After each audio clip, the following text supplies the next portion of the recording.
Hey everybody, just going to take a quick break from the show and tell you about Noom. Has Noom helped you? I believe it has. Oh, that's got an app. You can do tracking. It's terrific. It does. And Noom builds personal plans that can meet individual needs. That's the thing. Takes into account any dietary restrictions, medical issues, other personal needs. That helps build a plan that works for you. And yes, so I know that you've had your own personalized program here that you've been working on. And it's weight loss This is weight loss results that last. They stick around because you get yourself into a lifestyle change. That's what matters. That's mainly it. You can't just say, I'm going to cut that out for a month and then go back to it. That's not what it is. So I'm glad it's helping you. That's great. And it really does. I like the psychology and biology-based approach here. Yeah. Noom Weight uses psychology. That's why they say losing weight starts with your brain, but it also takes into account your unique biological factors, Jimmy. All of your multitude flora and fauna that goes on inside of you there. Sure. Yeah. Stay focused on what's important to you with Noom's psychology and biology-based approach. Sign up for your trial today at Noom.com, Noom.com here, based on 3.5-year study of actively engaged Noom users with minimum starting BMI of 25. Individual results may vary. Visit our website for more information. Hey everybody, just going to take a quick break from the show to tell you a little bit more about Rocket Money. It's the start of a new year. It's the perfect time to get organized, set your goals, prioritize what matters most. And for me, top priority is getting myself together here. Financial wellness, doing that, which that feels important, just feels like adult stuff that you have to do. And thanks to Rocket Money, my goals feel achievable now. They show me all my subscriptions in one place, help me easily cancel ones I forgot that I've been paying for, which happened to me, absolutely happened to me. For years, I was paying for something. I was like, what is going on here? Rocket Money found it and saved me lots of money since then, because it's been a while. So they did a great job here. Rocket Money is a personal finance app that helps find and cancel your unwanted subscriptions, monitors your spending, and helps lower your bills so you can grow your savings. Rocket Money has over 5 million users and has saved a total of $500 million in canceled subscriptions, saving members up to $740 a year when using all the app's premium features. Cancel your unwanted subscriptions and reach your financial goals faster with Rocket Money. Go to rocketmoney.com/smalltownmurder today. That's rocketmoney.com/smalltownmurder. rocketmoney.com/smalltownmurder. Now back to the show. In the depths of an Atlanta forest, a clash between activists and authorities ends in tragedy. I'm Matthew Scher, and on my new podcast, We Came to the Forest, we expose the hidden truths behind a shootout that left one activist dead and countless lives forever changed. Binge all episodes of We Came to the Forest ad-free on Wondery Plus. This week, in Oak Park, Illinois, a vicious murder in a woman's apartment leaves detectives without many clues until a man comes forward saying he had a very detailed dream about the attack. A little too detailed. Welcome to Small Town Murder.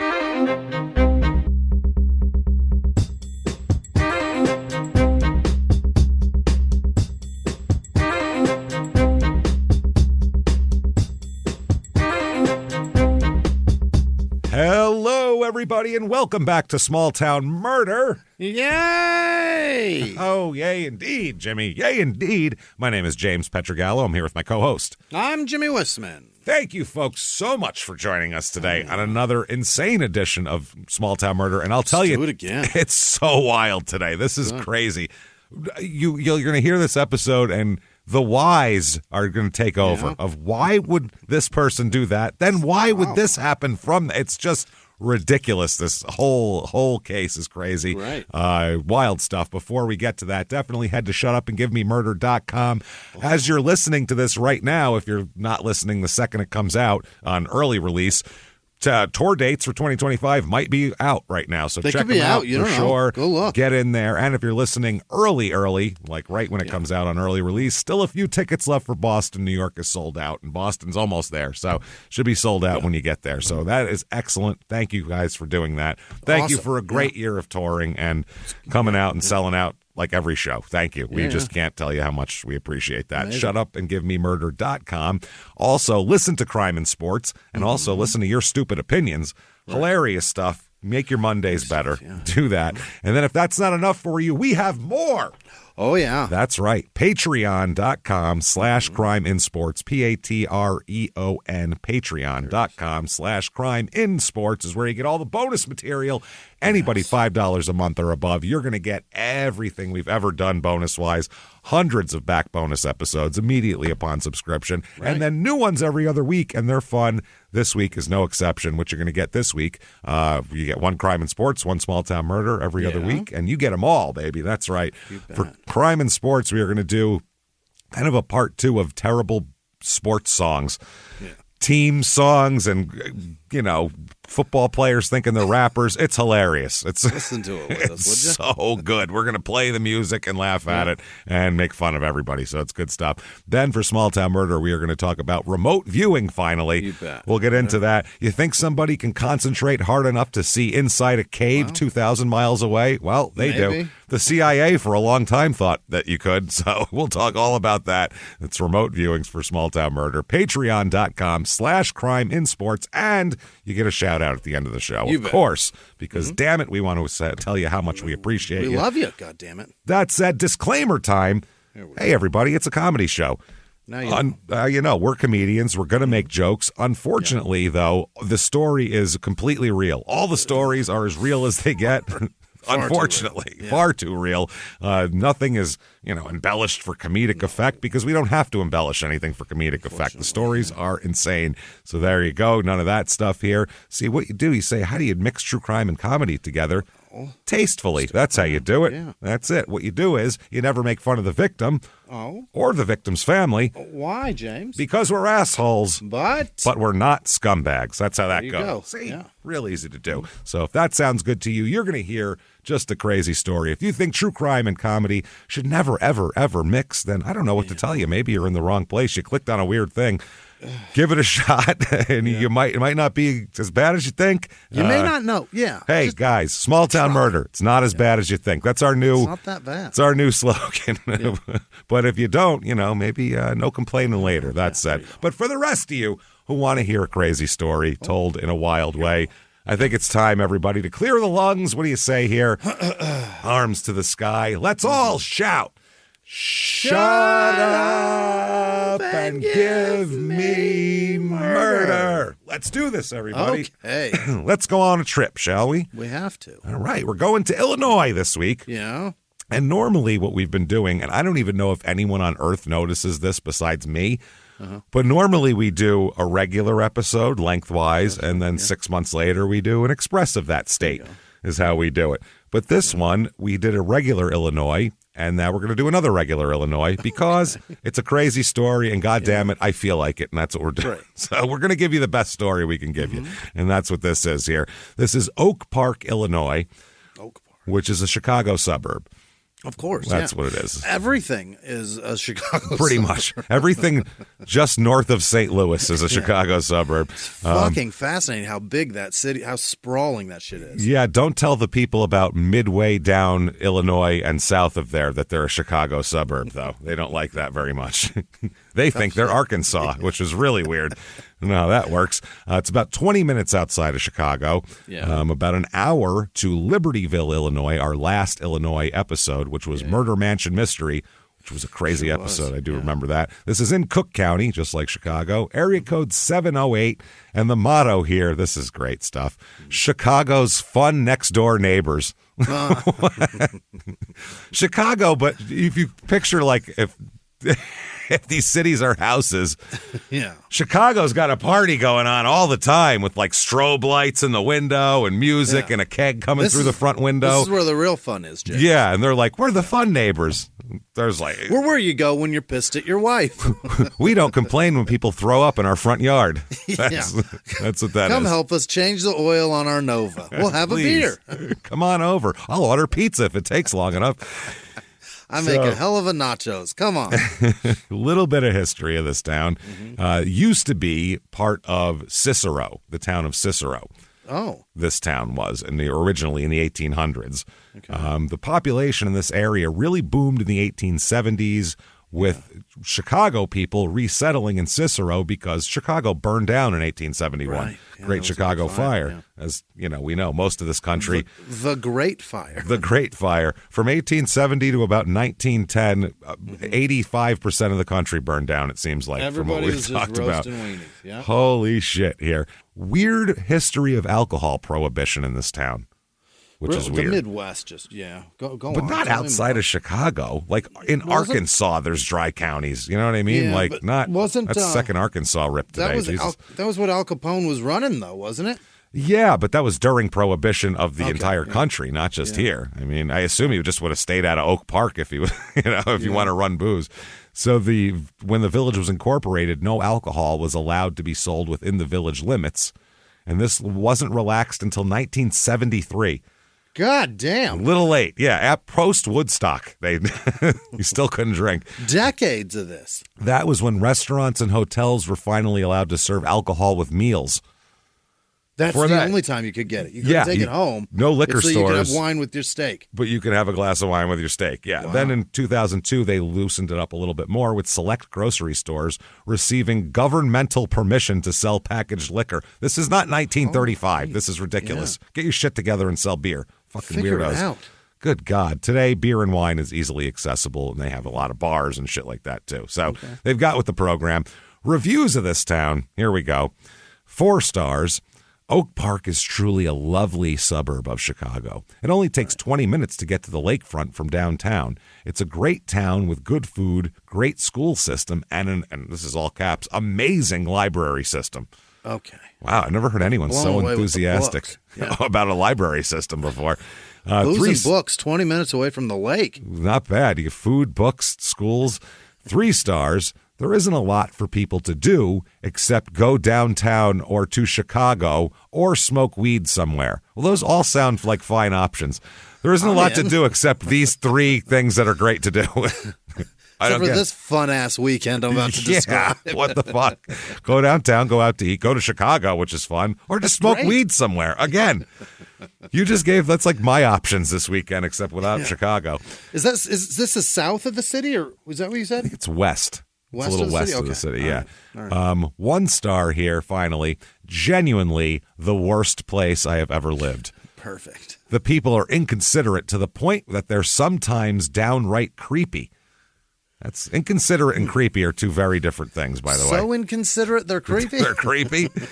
I don't consider leering inconsiderate. That's creepy. Those aren't the same things. Inconsiderate. Counted my wrinkles in my butthole. It's real weird. Constant stares when I leave the house.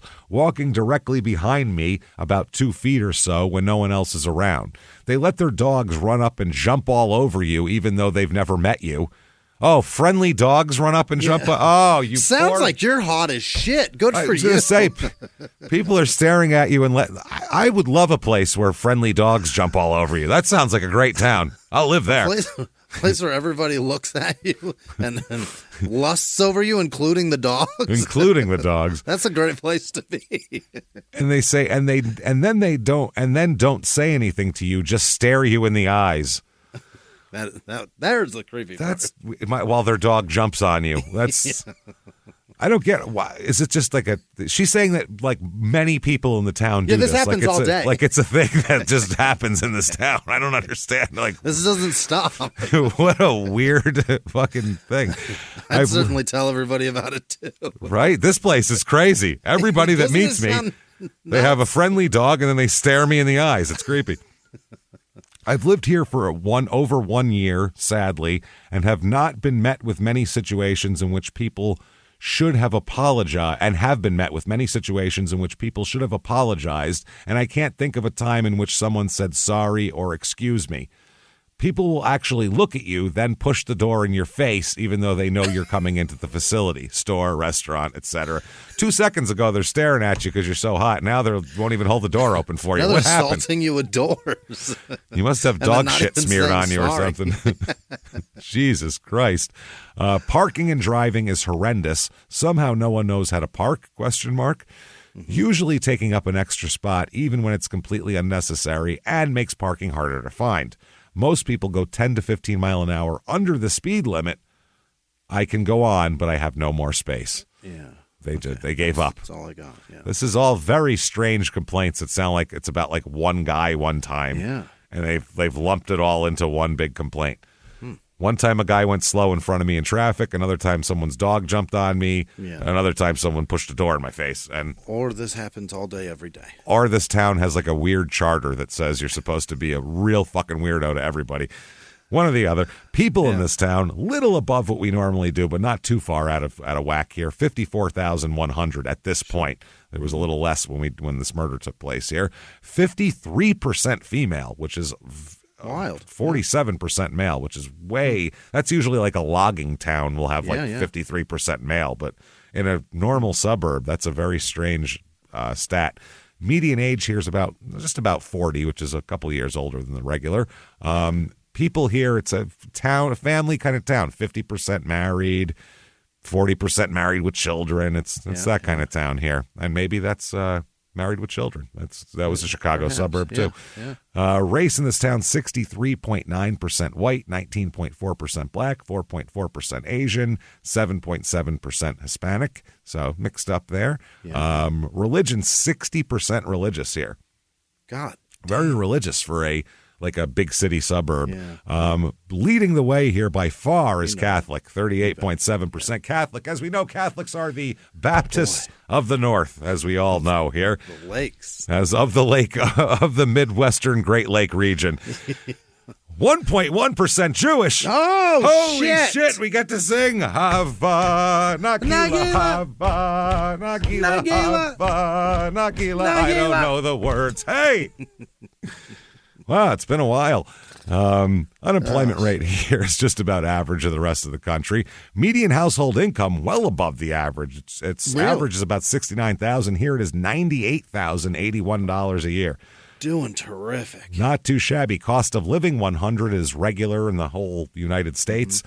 Here it is 105.7, so not too far off. Housing is the expensive thing. Yeah. Sounds like a radio station. 105.7. Hits of the 80s, 90s, 2000s, and today. I don't think that radio station comes in anywhere in the country, but it sounds like a radio station.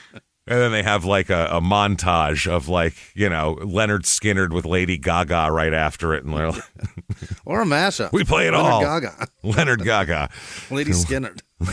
Leonard Gaga is my favorite. That's my favorite singer of all time. Leonard Gaga. That's a Halloween costume for everybody. Mix Leonard Skinner and Lady Gaga together. Mix the singer of Leonard Skinner and Lady Gaga together. Make an outfit out of it and say, I'm Leonard Gaga. And that's a great Halloween costume. Median housing cost here, $405,000, which is a little above the average. Yeah. That's pricey. And if we've convinced you, damn it, you want to be Chicago's fun neighbor. You need a giant mortgage. We have for you the Oak Park, Illinois Real Estate Report.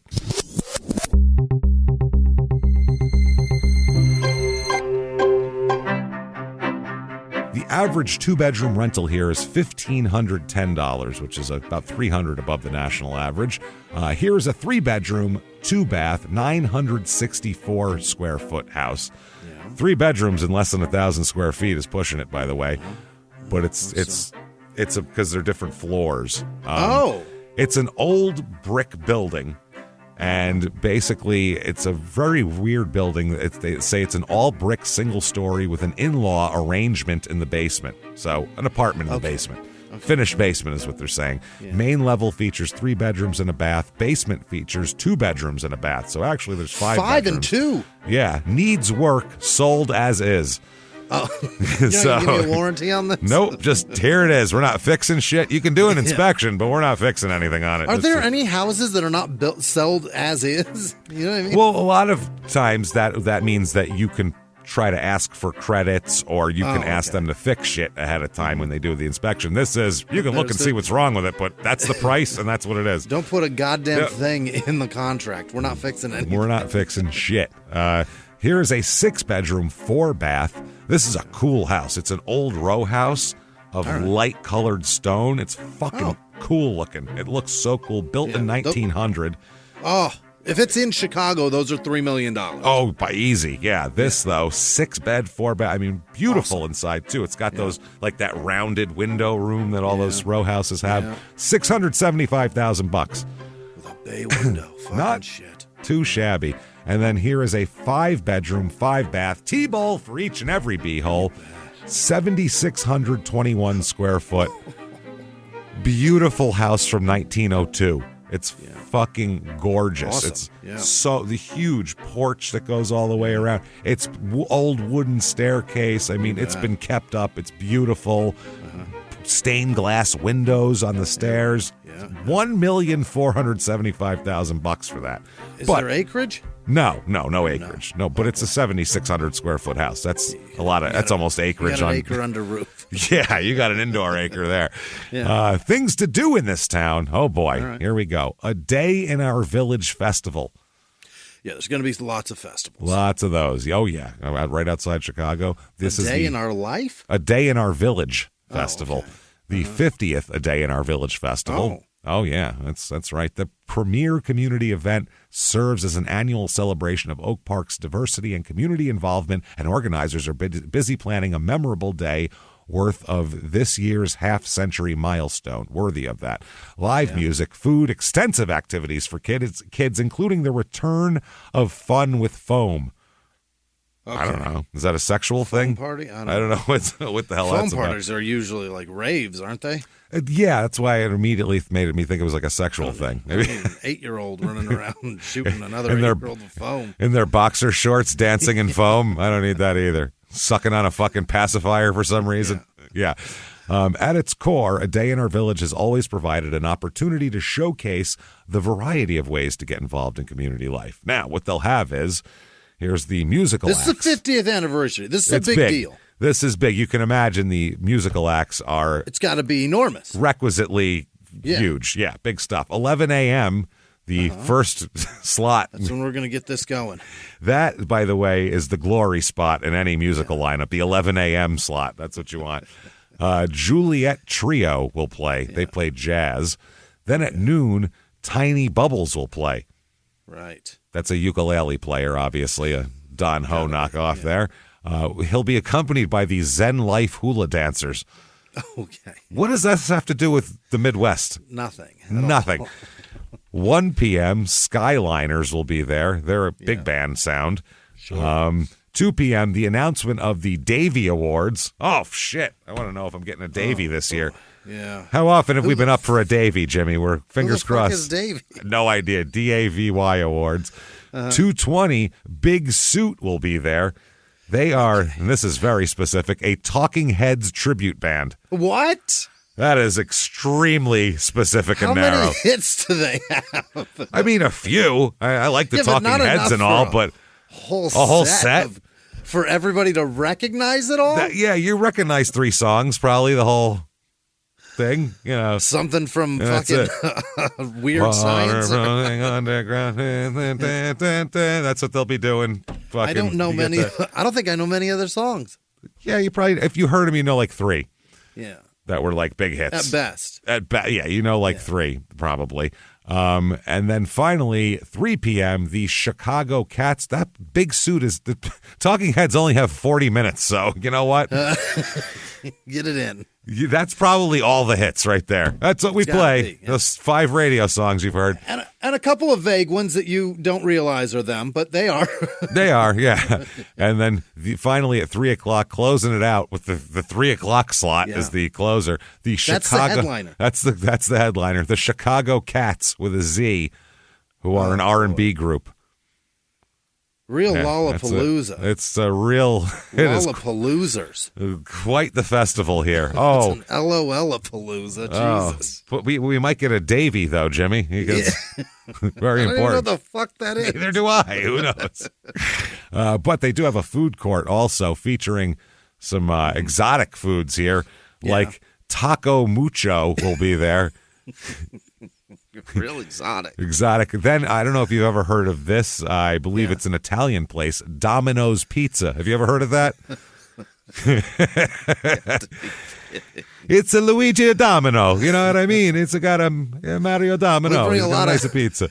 ethnic diversity around Yes. here. Taco and pizza. Mucho and Domino's.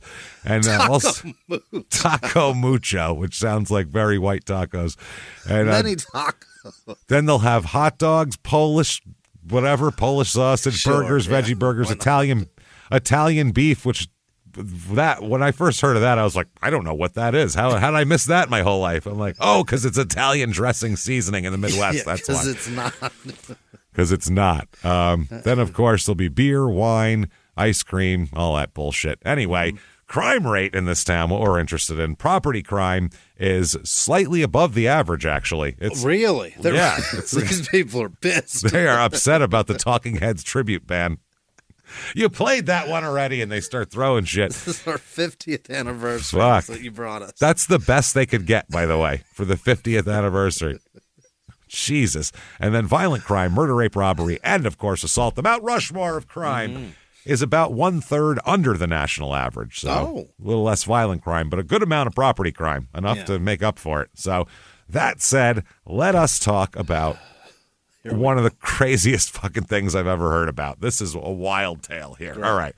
Let's talk about a murder is what we're talking about. But let's start here in October 3rd of 1980.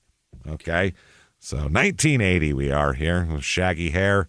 Yeah. Big bushes. Oh, it's a good time. Yeah. It's fascinating how Big you can pubes, define ear flaps. Talked about it before, but you define decades by like the fashion of it, and you can pick.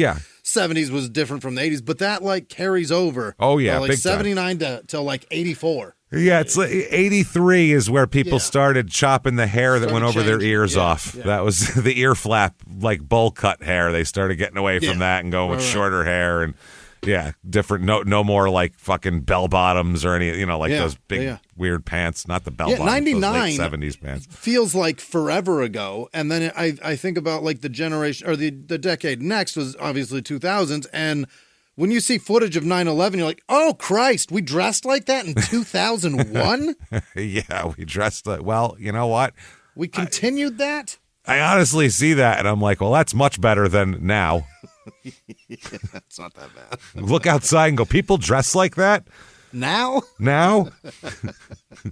Big black guys in tight jeans? What's going on? Why are they doing that? What's happening in this world? Very bizarre pants, too, where they got like a thing on the knee that's like there's all vertical stripe things. All sorts of weird shit going on with pants right now. I don't understand. Patches? Patches. Jimmy and I discuss constantly that we don't know how to dress. Because we're both dudes in our 40s. That's the other part. But we have we have 12-year-old mentalities. For fashion, but We neither don't of us know. can figure this shit out either. We don't know. How do you dress appropriately so you don't try to look like you're 20, but also not look like an Not old be man because you're not an old 55. man yet and you feel like you're 12. So how the fuck does that work? And we're trying to navigate life through this. Mentally, I'm 12, but like I feel like I'm still kind of cool. Like we're you know what I mean? trying I to can, still be cool. I can do things, but Cool. I We go can't- out, do live shit. We're pretty cool people, you know? I can't dress like a fucking 25-year-old. No. I see it. I'm like, okay, that's what people are wearing, but I can't wear that. Yeah, I'd look like a fucking idiot if I wore and that. I try my best to like Makes you look dress older. appropriately. Yeah, dress appropriately for my age, and then I look like I got a fucking tea time tomorrow. Yes. Like at our last live show when you hated your shirt. Yeah, like, why did I do this to me? So, October 3rd, 1980. Let's talk about a young lady, Karen Ann Phillips. Okay. She's 24 years old at this point. Okay. And interesting young lady here. She lives, by the way, alone in a studio apartment in Oak Park at 324 North Austin. She works part-time and goes to school as well. So she goes to school at Rush Presbyterian Street, St. Luke's Hospital in Chicago. Nursing school she goes to there. And she also works at the University of Illinois Medical Center as well. Yeah. So she's doing those two things. And on October 3rd, 1980, she attended nursing school. And then a classmate drove her home after class. And then she went from home to the, how the fuck do you say this? Kriya Yoga, Kriya, Kriya Yoga. Kriya? That sounds Kriya like Kriya. Yoga. Yeah. Kriya Yoga Temple in Chicago, where she was studying to be a Swami. I don't She's even know going to be a nurse does. and a swami. Yeah. This is when yoga first came out. And back then it was more like a cult than anything else. Like now it's just ladies getting exercise. Yeah. But there's been a bunch of yoga cults over the years that pop up. It's real weird. She then, I don't know if this is one of them. I'm just saying. Sure. She then returned to her apartment at about 10:30 p.m.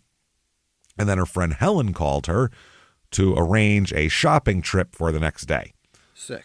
Yeah. So we know she went to work, or she went to school. We know she came home. That happened. We definitely know she went to class at the yoga place. That happened. And then we know she got home from there safely because at 10:30 she talked to her friend, made plans for tomorrow. So there we go. Now the next day comes around October 4th, 1980. It's Saturday afternoon, and she doesn't show up for her trip for her friend Helen to go shopping. Yeah. No. So this woman sent her husband over to to Karen's apartment here to check on her, go see if she's okay and pick her up if she needs a ride, whatever. So he knocked on the door and didn't get any response. So he immediately contacts the fire department. Is that right? Yeah. She's 24 and late for something. It's not like her car is parked out there and there's like a bubbling stove bubbling pot on the stove.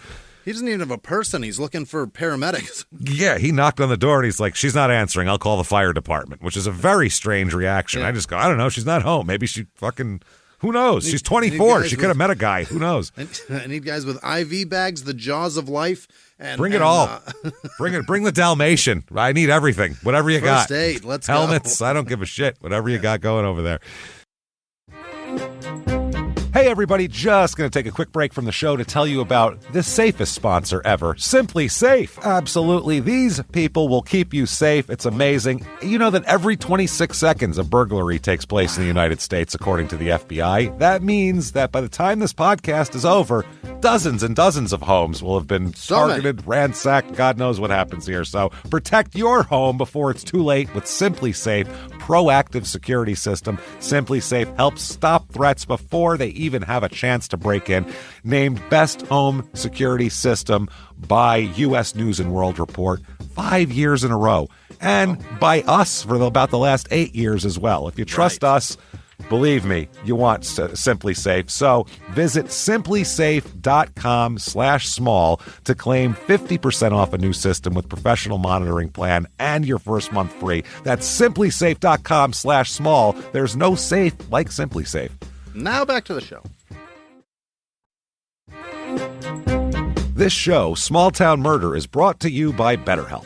Get yourself some therapy, everybody. Honestly, here. We often hear about, red flags that you should avoid. Hey, that's a lot of a thing. It's become a real phrase now, real cliche. But why don't you focus also, you look at green flags in friends and partners. Look for good things as well. Right. And maybe you're not sure what that looks like, though. Therapy can help you figure that out. What are positive things? What are the green flags? And then you can practice them in your relationship. It's absolutely a fact. And so, honestly, we absolutely are huge advocates for this. It really, really helps. BetterHelp is fully online, making therapy affordable. It's convenient. They serve over 5 million people worldwide. You can access a diverse network of more than 30,000 credentialed therapists, wide ranges of specialties there. Here's the coolest part. You're not getting along with your therapist, you're just not feeling it, you can switch at any time, no extra charge. Wow. The thing is, they want you to get help. That's it. And you can do it with BetterHelp. Discover your relationship green flags with BetterHelp. Visit BetterHelp.com/smalltownmurder today to get 10% off your first month. That's BetterHelp, HELP.com/smalltownmurder. Now back to the show. So they do that. The firemen have to break into her apartment. They must have gone, really? Which is wild that they would do that. You would think that they would be like, wait, hold on. She didn't show up for shopping. How long have you been trying to get a hold of her? An hour? Well, give it a while. You're not her dad. Who are you? What are you? Yeah, you're not her husband or something. Yeah. You're her friend's husband. This doesn't make any sense at all. So they burst in the door, though, and they find that he was right to call the fire department. Is that right? Oh, yeah. They find her face down, blood everywhere. Oh, no. She is totally naked except for a nightgown wrapped around her neck. Oh, boy. and her head is covered with blood. There's numerous wounds on her body. It's obvious that she's been through quite a bit of trauma here. Yeah. So the officer who entered the apartment, they call the cops, obviously. They're like, oh, this is outside our fucking... Oh, they don't need outside our jurisdiction. No, we need nothing here. Take the Dalmatian back put it back in the truck. Don't let him see this. By the way, don't let him jump on that lady. She hates it. She hates it. She'll get very mad. Don't stare at her while the dog does it either. So this poor woman is, this officer walks in to find this poor woman, Karen Phillips here, and he says he saw a body lying flat, face down on the floor, with the arms extended forward and the legs extended out from the rear of the body, slightly parted, a distance of about 2 feet between the ankles. So not like way apart, but not ankles together. Certainly apart, yeah. Just a little bit. Kind of the way you would fall and where your legs would kind of go naturally. He said the body was naked except for a nightgown pulled tightly around the neck, and the body exhibited numerous wounds and abrasions about the face, head, and back. Okay. So it looks like she's just been beaten. Looks like she's been thrown out of a car that goes 100 miles an hour, and just this is what happened. So the odd thing is here, her fingers were pressed together in a hand signal of an O. Oh. Like her, index and thumb. And thumb, like this. That's how her hands were. Jay-Z. Which they were like. Well, he does a diamond, right? He does the diamond, yeah. Which is Diamond Dallas Page already did that when he did that. Yeah. So I was always like, "What are you doing? Are you calling for a diamond cutter right now? Because he's about to end the match. I don't know what's happening right now." Don't Jay-Z. ask for that, Jay. Yeah, I never understood that at all. Like, what are you doing? Hold on, he's coming. That's not yours, bro. It's just not yours. What the fuck, bro? He might do it on principle of you stealing his shit. That's what I want to watch. X-chop your crotch too, man. Diamond Dallas Page give a diamond cutter to Jay-Z would be the oddest thing in the world. Strangest thing I've ever seen. So now this, by the way, this hand signal in the yoga. Because this Kriya yoga is like a religion kind of thing. It's like a philosophy. I don't know if it's a religion. Kind of like Buddhism isn't technically a religion. It's a philosophy type thing. Yeah. I don't know if this would be considered a religion or a philosophy. I don't really fucking care either. I'm just saying. There's meditation that's like that too. Yeah. It's different, whatever. But different principles. In this yoga world, this hand signal is supposed to signify that the person is accepting death and seeking peace. Oh, what the fuck? Yes. That's... Where would you do that? I guess when you're about to die, rather than in like a Christian religion or whatever other religion that you're supposed to like pray to God or whatever, you're supposed to make this hand signal, and that shows that you're accepting death and seeking peace, and that's their way of prayer, I guess, would be the best way to put it, I think. Does it like freeze like that when you die? Because wouldn't you relax? I don't know. No, I mean, when you die, you sometimes you relax, but you stay pretty stiff. And if she did it as she died, and you could stay like that. Wow. So, or it could be staged. That's the other thing. Or someone could have put her hands like that that's one of the things we don't know here. Now, at the direction of the officers, 11 photographs were taken. The first one showed the victim's upper body. She's lying flat in a supine position with her face bloodied. Another photograph shows her upper body and part of her legs. That photograph shows her lying flat, face downward with her arms extended forward, legs lying flat with only a few inches of space between them, meaning the thighs, not the ankles.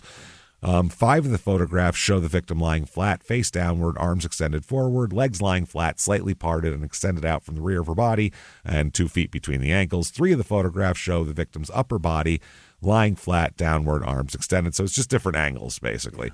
None of the photographs show her lying in a position that's characteristic of a sexual encounter.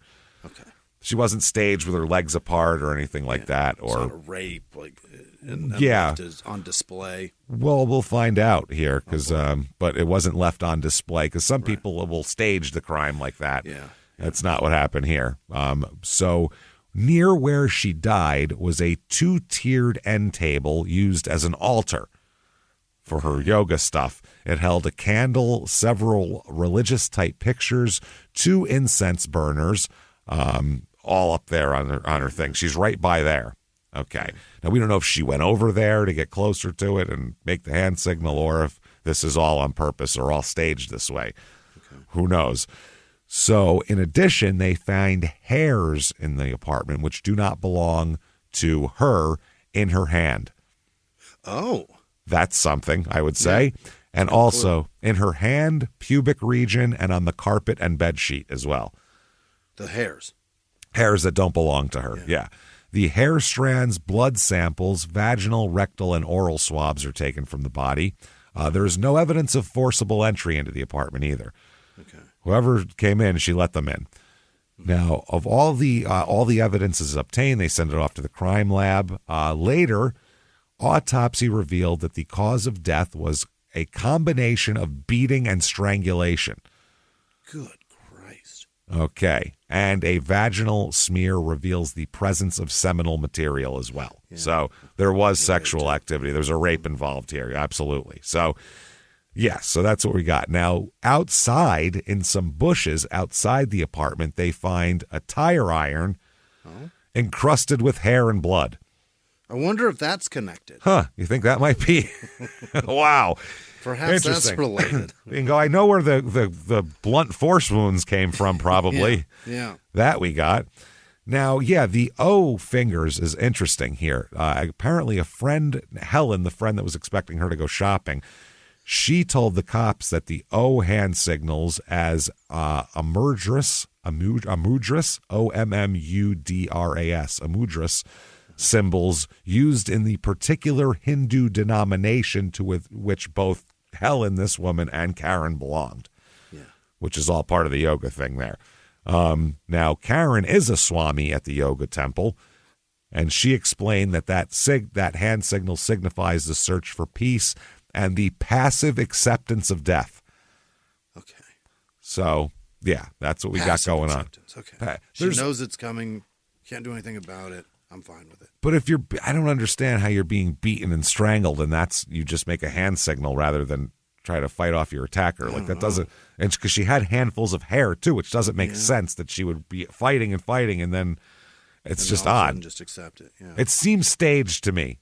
Certainly, yeah. The hands, you know what I mean? Yeah, it seems staged. I could see if you were dying in a hospital bed from a disease, and you were fading away and you made the signal. That'd be one thing. But as someone's beating, raping, and murdering you, I can't imagine you're just like, this is fine. I'm not a yoga guy, but I've seen a few people die like that are like elderly and have a disease. Nobody ever does any sort of symbol of acceptance. It's always panic and their chin to the sky gasping for fucking air. It's always terror. It's so fucked up. Yeah.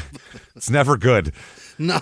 There's no subtle hand signals saying, I'm fine with this. I'm good with this. Yeah. Every one of them were like, I don't want this. Everybody out there, give your grandparents a hand signal to make if they're fine with dying. Go, if when you die, you're cool with it, make this signal. If not, then we'll know that you didn't want to go. And then give them a hug and tell them sorry. It's going to happen anyway. Jesus Christ, man. So they need to question the neighbors here to find out if anybody heard anything, saw anything, obviously anybody coming in and out of her apartment. They talked to a bunch of different neighbors. Only a couple of them have anything of any value to give. Yeah. One is Mohammed Azajin. He's a student who lives in the apartment next door to Karen. He said he heard voices and pounding coming from her apartment at about 12:45 to 1 o'clock in the morning, somewhere in there.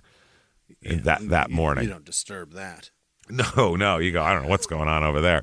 Good for them. Fuck yeah. So he could not make out what was being said, although he thought it was some kind of argument, which you also don't want to intervene in. You're like, oh, well, turn the music up louder, I guess. Yeah. He did go knock on her door, actually. He did. But didn't get any answer. This is in the middle of the argument. He knocked on the door to see if anything. This guy's a nice guy. Christ. No kidding. After going back to his apartment, he heard the argument again, this time in lower voices, though. It would be like this type of thing, like blah, blah, blah, blah, blah, like low whisper yelling. Neighbors, but I'm still pissed at you. Yeah, and he heard more pounding this time as well. Okay. So that's something. The next door neighbor, at least they know a time when this was going on, probably about 12:45. So that narrows it to 1 o'clock in the morning, anywhere in there. Now they talk down the street, a guy who lives in a house right down the street named Stephen Paul Linscott, Linscott, Scott with two T's. He's born July 9th, 1954, so he's about 26 at this point in time. He's from Newport, Rhode Island originally. He went to the University of Maine for 2 years, and then in 74 he joined the U.S. Navy. He was a radio man and all that kind of thing. They tolerated that accent, huh? They did, absolutely. That Rhode Island fucking New England accent. So that's fine, I guess. He became a radio man and even was granted top secret clearance in the Navy as well. He got married when he was in the Navy as well. He married a woman named Lois, which just makes me think of Family Guy. All I can picture is Lois Griffin. He's got a wife named Lois? With that accent and everything, and a wife named Lois. I can't help it. It's just all I can think of. Now, she is the daughter of former missionaries to the Bahamas. Her parents would always be missionaries to the Bahamas, right? So he got an honorable discharge from the Navy in March of 79. They lived in Maine. Then they moved to Chicago in the fall of 79. And then they spent the following summer in Maine and then finally moved to Oak Park about a month before this whole thing with Karen went down, with Karen Phillips went down. So they've only been there a month. Yeah. And what they're doing here is he is a Bible student at Emos Bible College in Oak Park. And he lives with his wife, Lois, and his two children. They have a 2.5-year-old named Catherine and a 9-month-old named Paul. So he's got a young family. No kidding. Yeah. 26, couple kids, little house, going to Bible college. He's also running a halfway house out of this house as well. Oh. He's like, preaching to prisoners, and it's a convict halfway house. He's doing that. You gotta be kind. Yeah. So he said he heard of the Bible school while overseas and applied there and a couple other places and was accepted at this Bible school. Okay. And he came there right from the Navy. He said, before this, he was working as a construction laborer back in Maine and all that kind of thing. The only criminal thing he has in his background is a speeding ticket in 1972 in Maine. Yeah. Literally, that's it. Not a parking ticket other than that. The speed limits are so low. They're low, and speed. Yeah. It's and you're taking off here. He operates the Good News Mission, is what he calls it. That is it's a counseling service and a halfway house for convicts from his home. Real clever name. Yeah, the good news. I've got good news. So they canvass the neighborhood. They speak with him. He lives in a building kind of right. There's the apartments, and then his house is right next to that. Oh. So he's kind of the other side of her. Yeah. So the police asked him and his wife, Lois, if they had seen or heard anything strange at about 1 o'clock in the morning that night, because someone's been murdered here. So, if you have, let us know. There's been a murder. There's been a murder. So Lois said she went to bed about 10 o'clock, didn't hear shit. Slept solid till 6 a.m. She said, I don't know. He was still up. Steve was still up when she went to bed. So she said, I don't know what time he came to bed, but I know that. She said that she arose during the night once to go to the bathroom, and husband was sleeping there in bed. And then at about 6 a.m., she got up to get the kids all, talk to the kids and get them breakfast and stuff. Sure. And he was still sleeping in bed. So... Oh, okay. Yeah, there's that. Now, he was told they said, well, we don't remember anything. We were sleeping, or we don't really know anything. So they said, okay, that's fine. They said, if you remember anything, they said, no matter how silly it might seem, anything. Yeah, no matter how innocuous. You heard a knock, you heard a bump, you heard anything at all, let us know about it. Call us, okay? So a day goes by. Yeah. And then Steve talks to Lois and says, I had this dream that night. Yeah. The night of the murder, I had this dream. He says, I don't know whether it's significant or not, but I had this dream. So he tells his wife that. Then he tells someone who works in the building where he lives that he dreamed about the murder that happened, apparently while it was happening. He was dreaming about it. So he told his wife, and he told his friend that, and his friend said, you should probably call the police. Maybe it'll help the police. Maybe the dream was something. So on Monday, he talks about, there's a newspaper article about the murder and all that kind of thing. And he talks about the whole thing with his wife. And he's like, oh, this poor girl, she's murdered and all this. And I had this dream. So the wife said, you need to go to the police. It might be helpful. I mean, even if it's not. They said no matter how silly it seems to call them. That is pretty fucking silly. It's pretty fucking silly. I had a dream that night. So he said, I'll just call. I'll call him. Just, maybe it'll help. Hey guys, who knows? I had a dream. Want to hear my dream? The last thing anyone wants to hear is another person's dream.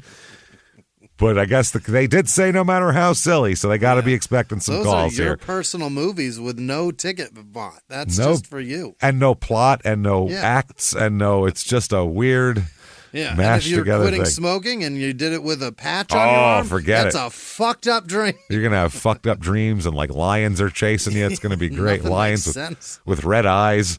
It's bad stuff. So he says, okay, I'll do it. I'll do it. I'll call the cops. So he called the cops and told them, hey, I had a dream about the murder the same night the murder had been reported. So the cop on the phone said, tell you what to do here, bud. Write it all down. Oh, God. And we'll get back to you. No, we'll get back to you. We'll contact you later. You just write it down. Hit us with a forever stamp. So not real interested is what. No, not mail it. Write it all down and then we'll contact you and then when we want to hear it. We'll holler at you when we have no other leads? When a detective is ready, because these are just the people taking leads. So they said, you had a dream, write it down, and a detective will contact you. That's what they said, which is, okay, sure. Which sounds like, whatever, asshole, fuck off. Yeah. So he does that. He writes a written version of the dream, which a detective picks up the following day. Just picks it up. I heard you have something for me. Okay, grabs that. That evening, 2 cops come to his house. Oh. They read his account back to him of the dream and, go over, did you mean to say this? Did you mean to say that?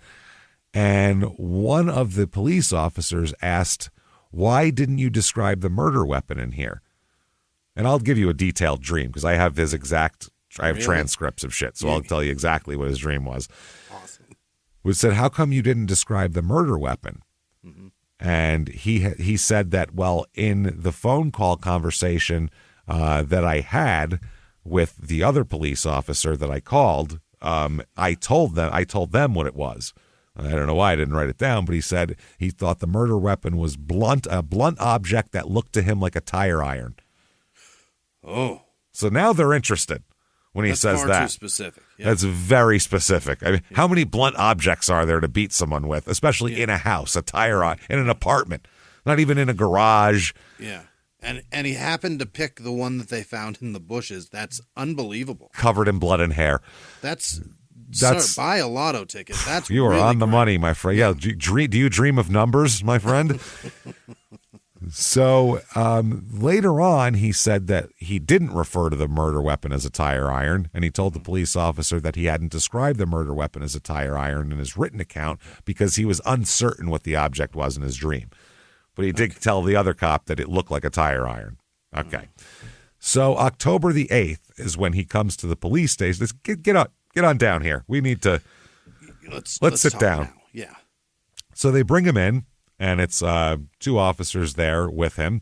And this is his interview. They said, okay, and I'm cutting out I'm trying to trim the fat here, but this is going to be a little chunk, a pretty good chunk of interrogation. But trust me, it's worth it, and it's really fucking interesting. I find police interrogations to be fascinating. They are definitely. It's especially certainly murder ones because there's a lot at certainly stake. not interesting. It's watching people, whether they're guilty or had nothing to do with it. Yeah, watching their behavior in front of cops that don't know, and they're figuring out whether or not they know. Or they do know, and they're trying to get this person into a certain place to say something or try to whatever. So they said, okay, Steve, you want to relate to us how you became involved in the investigation? Because they turned the tape recorder on. And he says, yeah. It was about 4:00 in the afternoon on Saturday afternoon, I believe it was, and we noticed the fire trucks and the police cars out to the side of the house in front of the other apartment building. And before long, 2 police officers came over, knocked on the door, and inquired as to whether or not we might have any information concerning any strange persons in the area or strange goings-on or noises.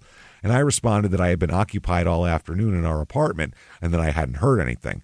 And he said it was late last night, about 1 a.m., and I mentioned I hadn't heard anything and that I would inquire as to the rest of the house, and if the rest of the people that were living there, whether they had heard anything.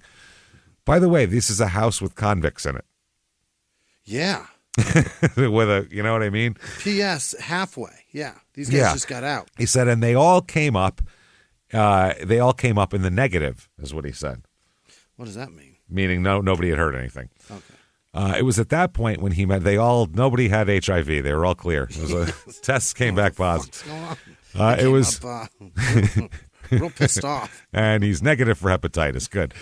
It was at this point when he mentioned it, I said I remembered I had a dream that night, a very vivid dream about somebody beating somebody else to death. And he also mentioned that it was, I believe he said that a girl had been murdered, although I'm not sure he said girl. I think he may have said just a person was murdered. We said that we would get back to them, and he invited us to get back and call the police station if we remembered anything at all in the smallest detail. So I said that we would, and he took my name and number and left. It wasn't until a couple days later, thinking it over and remembering the dream, and after mentioning it to two of the staff personnel in the building, that I had a dream concerning someone beating someone to death, that they advised me I should go ahead and call in and just see what the police thought about it. And let them weird or no? And left them to make the decisions about it. Is this strange? The only other person I had mentioned it to was my wife. I thought I had mentioned it to her the very morning we got up, because normally if I have a very vivid dream, I'll mention it to her. And she said no, that it was that evening that I called was the first time she heard of it. And what finally tipped me off, or what finally caused me to call in, was that she had mentioned that she had read in the paper about the murder and that it was somebody who had been beaten to death. And so I decided to go ahead and call in. I called in about 9:30 roughly that evening, I believe it was, and talked for about a half hour to the officer. So that's where we are. They said, have you ever had any contact with police before in your life? And he said, I went through a stoplight. And they said, just a traffic arrest? And he said, right. And they said, where was this? And he said, Maine in 72. So they said, in reference to your dreams, have you had similar instances in your past where you dreamt about something that actually had occurred? Are you psychic, I think is what they're getting at. Do you do this a lot? He says, yes. What? Yeah, dude, his answers are bonkers, man. Yes, growing up as a teenager and into early 20s, I did dream fairly often about certain things, or not even dreams, just have an impression during the day, and it would come true. And it would always be something that would affect my life. It was never about anyone else. It was sort of like being in a situation, talking with certain people that possibly I hadn't talked with before, and I would find myself in a situation talking to them, you know? Like a premonition type deal, or deja vu, like today. Almost, deja now, and so I 30 minutes. So I always logged in this this and sort of speak in my mind, but you never, never tried to think too much or develop it or anything like that. But I was aware that it was happening, and it hasn't been happening in the last 6 years or so, 6 or 7 years, until this summer. And I had sort of an impression that I would be involved with the police, and this happened. Mm-hmm. Okay. They said, what do you mean by impression? Yeah. He said, well, that I would be involved with the police, and also that I'd be worried about my studies and that sort of thing because of the pressures of studies. And it's just sort of an emotional impression or premonition. So they go, and when did you get this premonition? And he says, I don't know. One day at work, I think, this summer back in Maine, I just sort of had this impression, and I was aware that it was a similar type of experience that I had experienced as I was growing up as a teenager, and that it was the first time in 6 years. And it's not that I don't give a lot of credence, though, it used to happen quite frequently. I never try to give it much credence. I always wait to see if it's going to happen. I said, okay. Have you ever discussed this ability you have with anybody else? Yeah. Anybody know that you're psychic here? Anybody know you're fucking figuring it out before it all happens? He said, just my mother, who seems to have the same sort of ability. Oh, so the shining passes down. That's nice. That's good. Oh, my God. Hereditary shining. My mother, Andorra, from fucking Bewitched, is the, wow. Okay. They said. My dad, Darren's a real piece of shit. He's a real asshole. Or Samantha was the wife. Andorra was the mom of Samantha, I think. I remember when I was a kid, it was on constantly on reruns, and I was like, this show Darren sucks. Bewitched, or was he? Yes. Okay, all right. No, he's Bewitched, and there was two of them, both named Dick. Oh. Both Darrens were played by two different people. Both named Dick. Dick York and Dick Sargent. Is that right? Swear to God. Fucking ridiculous. So just my mother, who seems to have the same sort of ability, and that was many years ago. So I haven't mentioned it since we were living in the same house, this sort of thing. And I said, okay, who did you speak to specifically? And he said that I think I spoke with Jim Sauerman the evening before I called the police, which would have been Sunday evening. They said, do you recall what you told him? He said, I told him I thought it was funny that the only information I had for the police was that I had a dream with a very strong impression of a fella who was beating somebody that I couldn't quite make out and was beating him to death. And he was quite shocked at the dream and thought that I should call it in immediately. And then the following evening, I spoke with Carlos Credero, who was another staff member of the house, and he also thought I should call it in and it might be something significant. Okay. So they said, and what was it specifically you talked to him about? He said, I also told him I had a dream that I dreamed and that a man was beating somebody to death and that it was a very strong impression. And I related to him that the police were looking for someone in connection with the homicide. And I said it was the same night this happened. So they suggested I call in too. Everyone I talked to said I should call you. I tell everybody this shit and they say, call somebody else. Call somebody, talk to them. I don't want to fucking hear it. Yeah. So they said, was your wife the first person you discussed this with? And he said, no, I guess it was Jim Sauerman. I thought I discussed it with my wife, but Jim Sauerman was the first one. They said, when did you in fact discuss it with your wife? And he said, I did, but not until we went for a walk Monday evening. And as we were walking, I mentioned to her the dream.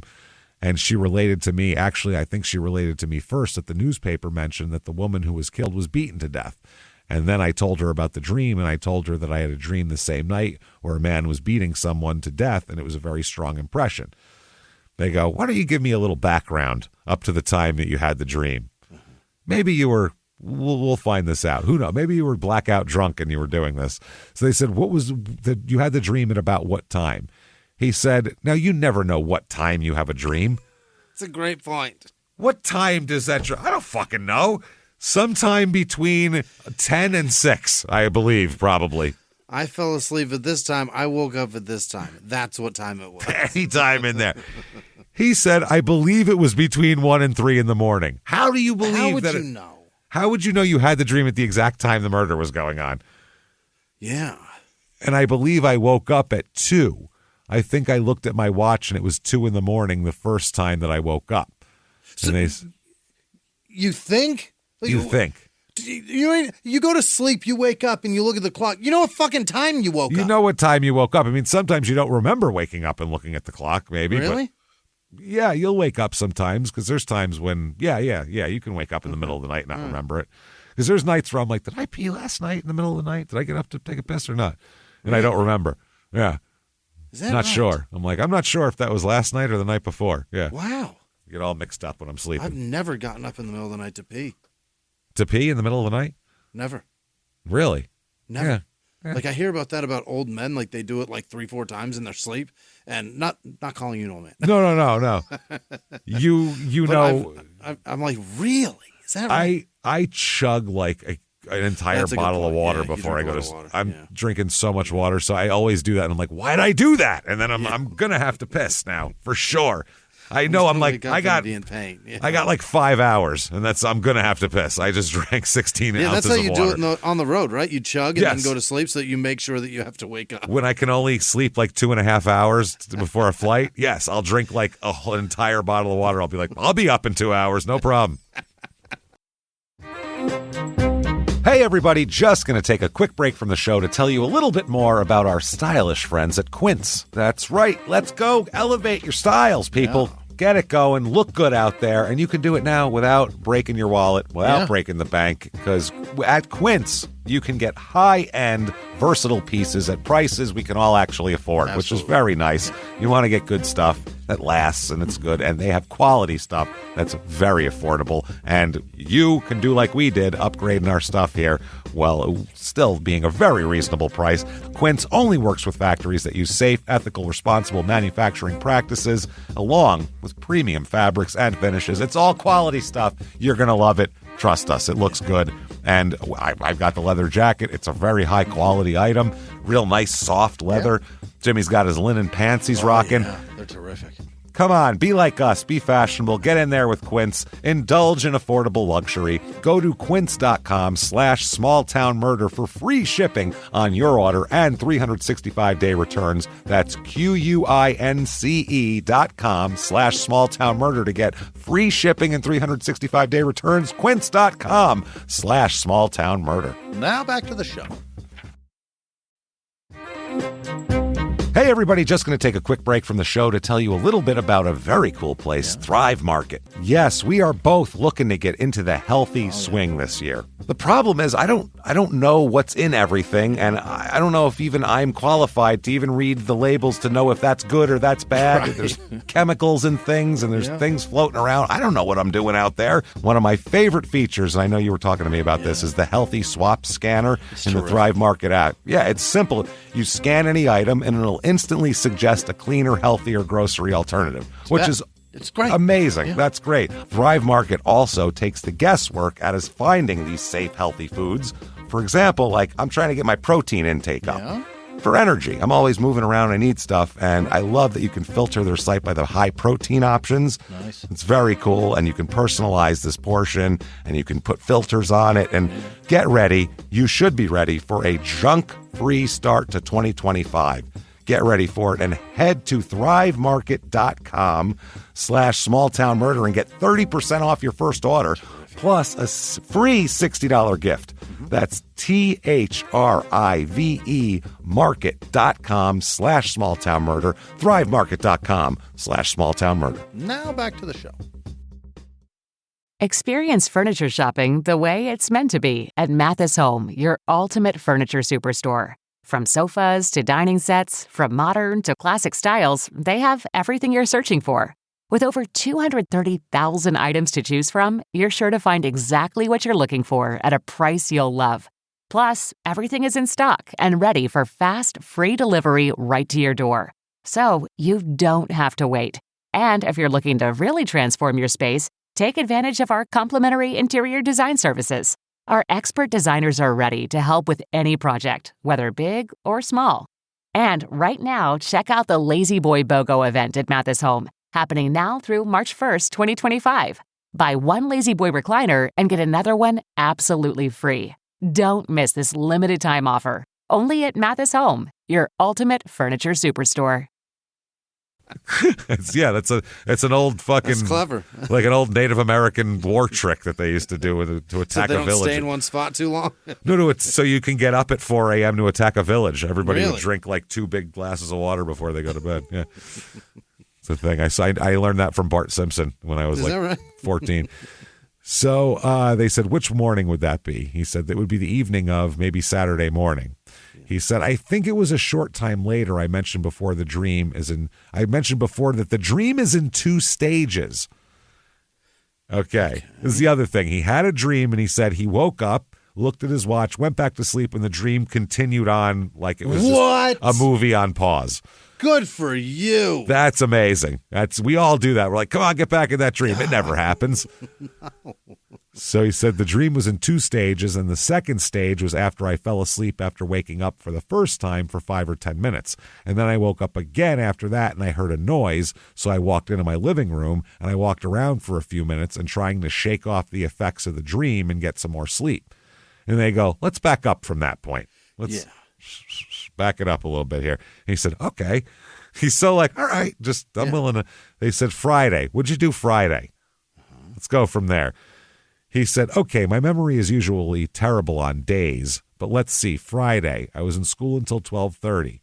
He said, Friday was probably a relaxed day.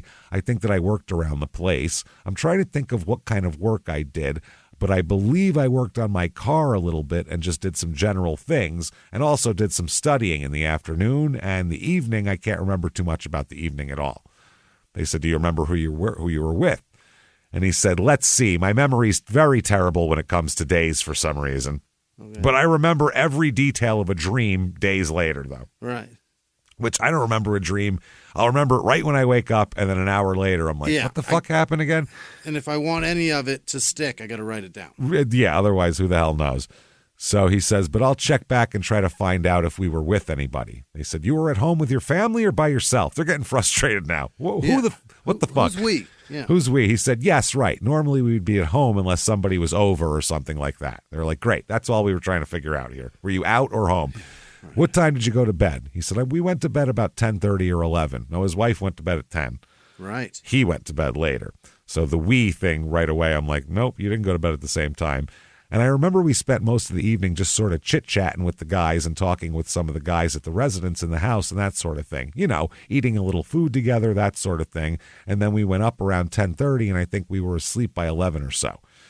They said, and when did you walk? And when you went out, you went up to your apartment in the building? And he said, right. They said, so this is 11 o'clock in your bed with your wife, and you had fallen asleep. And now what time is the beginning, to the best of your recollection, do you recall this dream beginning? He says, well, I don't really recall if it's something that happened at intermittent periods like some dreams do. But I think, though, that my remembrance is that it was just a solid dream, a solid impression, roughly between 1 and 2 in the morning. And I dreamed it at that period, and I think I woke up at 2 a.m. And for the first part of it, I tried to shake the dream off because it was such a strong impression, and I was interested in sleep. So I went back to sleep. They said, had you taken anything to help you go to sleep that night? Yeah. No. Nothing. Had you been drinking at all that night? So that's what they were trying to get. Were you doing like acid and mushrooms all day? And then what happened? And he said, no. Then they said, well, we might as well get into the dream now. Why don't you relate to us what you recall about this dream? Okay. He said, okay, I remember probably the first part of it would be seeing a man's face. The description would be blonde hair, short blonde hair, and sort of very fair, light features. Not muscular, but sort of square-chested. Wearing a terry cloth shirt with 2, I think, horizontal stripes across the chest. Looking for Charlie Brown now? Who the fuck are we looking for? And across the chest, and I think one on the arm. Remember that shirt? And they said, what color shirt? He said the shirt, I believe, was white or off-white, sort of yellow, and I think the stripes were red or purple or something of that nature. And I believe that he had on brownish red pants, burnt red pants on or something along those lines, that tone. This is 1980. So you go, who the fuck wears burnt red pants? 1980 wears burnt red pants. It's exactly who. It's a real reading rainbow uniform. That is a very late 70s outfit he just described. Ugly as sin. They said he had a friendly way about him, and he was very at ease with. I could see that he was talking with somebody. And throughout the whole dream, he was facing me, and I was looking straight on him. And I had the impression that I was a little taller than he was, and so he was roughly 5'5" to 5'7", I believe. Okay. So he's like in this dream, like literally like at his height in the dream. Yeah. Like he's looking through his eyes. It's not just like and I see him up. Yeah, like there's a camera in the corner of the room. It's like I'm from my height looking. And he's right in front of me. Which is very weird. Most of the time I see myself in my dreams. It's usually not POV. Mm-hmm. You know what I mean? So that's interesting. And he said, I think the thing which stuck out most to me was that he was just very friendly and very easygoing and very comfortable in the situation. He wasn't at all distressed with whoever he was talking to, very much at ease with the person. There was a light on behind him to his left, and I was facing him, and it was slightly below his head. It made kind of a soft glow in the room, and I had the impression that it was some sort of living room type situation. He said about a little ways into the dream, he started to change a little bit in his attitude, becoming more what I felt was more evil intent or something like that.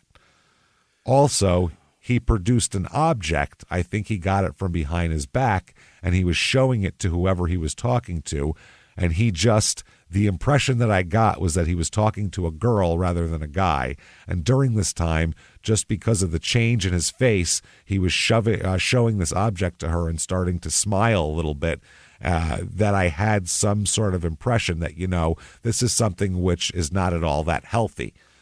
So for whatever reasons, I woke up and I tried to shake it off so that I wouldn't interfere with sleep. And I tried to go back to sleep. After I got back to sleep, I dreamed that this person had this object and was beating this person downward. this person who was being beaten was below his waist and below his knees or in that area. So he's got like a frame of like a movie frame. Like this is where the camera is. If it goes below it, I don't see anything. Well, like he's beating a dog, but it's just out of sight. But you just out, yeah. Yeah. He said, and the last thing I heard, he was beating her on the head, quite a bit. And the last thing that I heard had on that part or the second stage of the dream was this weapon hitting bloody flesh and a lot of blood spraying everywhere. And this is the last part. And there was a lot of blood. I remember that, and that I woke up for the second time. I thought that I heard a noise from my front room. So I went out to our front room to look around and also to shake off this dream. I wondered if maybe I wasn't being impressed, possibly that there was somebody in the room or something, and I had somehow dreamed about it. Like, did I dream about what's just going to happen to me? He's saying. Yeah. I thought. Sometimes there's something like that is connected. So I went out there and I walked around and there was nobody around. So I went back to sleep, back to go to sleep, and I sat on the side of the bed for a minute and I thought things over and thought about the dream, and I tried to shake it off and went back and laid down to go to sleep. I slept soundly until the next morning. They said, did you at any time when you got up and heard the noise in your front room, did you investigate further and go downstairs or anything like that? And he said, no, I thought it was just coming out of the dream, but I felt like it was still close by, I thought it was rustling of paper, but quite close by. So I went out into the front room to look around, and there wasn't anybody. They said, at any time, did you leave your bedroom or your apartment and go downstairs? He said, no. Okay. They said, in this dream, this is the cop now. In this dream, the dream begins with a relaxed conversation, as you stated, a man and what you believe to be a woman. He said, how did you perceive the woman? And he said, I don't really get much impression of her at all. I mentioned earlier to you that my impression of her while she was being beaten was that she was not resisting at all, and that I had the impression that she was crouched on her hands and knees after the first couple blows, and then she actually fell to the floor. But there wasn't a lot of resistance, and I had the impression that she was conscious enough to make some sort of resistance, but she wasn't able to, or she didn't. Also, that I didn't have the impression of her nationality or anything, except that the last part of the dream where the weapon did a lot of hitting flesh and there was a lot of blood, that my impression was that she was black. Karen's not black, by the way. Okay. But she could be black and blue. She's definitely got some, whoever this is black and fucking blue. Yeah. So he said, my only impression but that's the only impression I have is that it was black flesh. So that is about the only, black skin maybe, but the flesh is all the same color. Okay. So that is about the only impression I get. And basically the dream centers on this person, and I get quite a clear view of this person standing there chatting and very easygoing type of person and very relaxed. That is what my dream is focused on.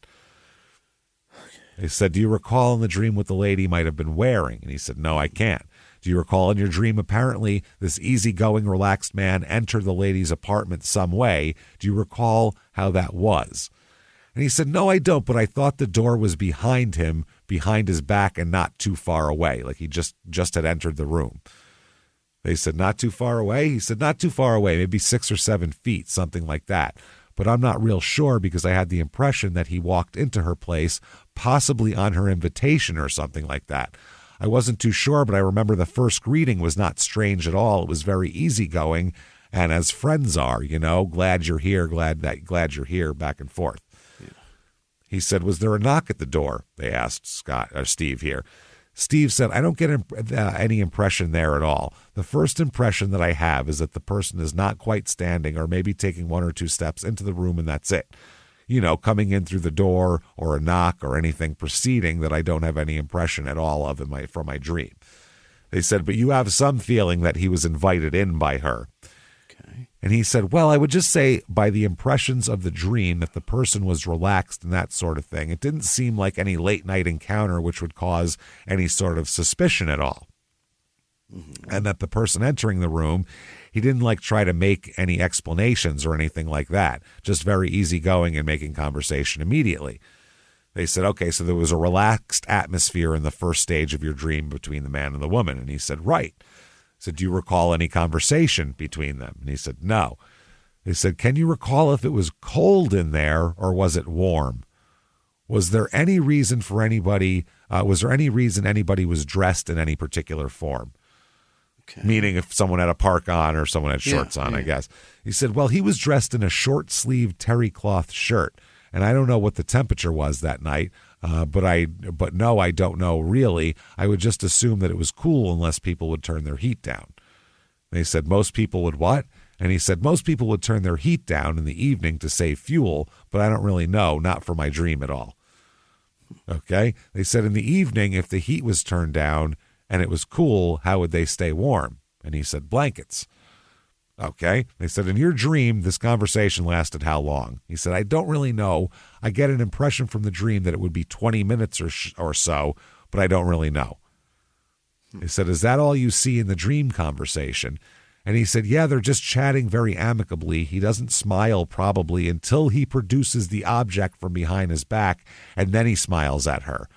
I just think from that there is a real change in his attitude, and that's when I decided to wake up. Okay.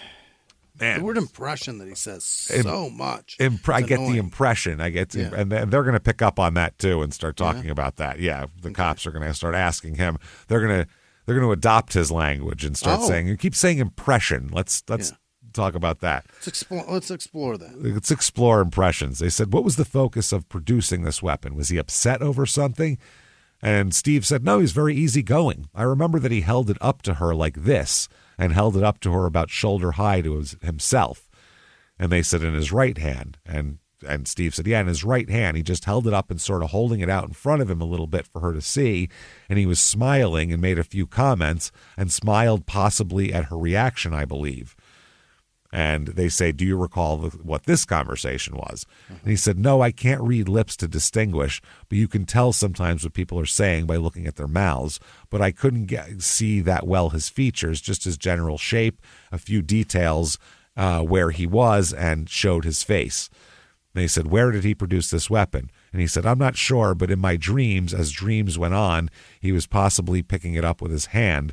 Possibly there was something next to him, but I thought that maybe he got it from behind his back or somewhere behind him.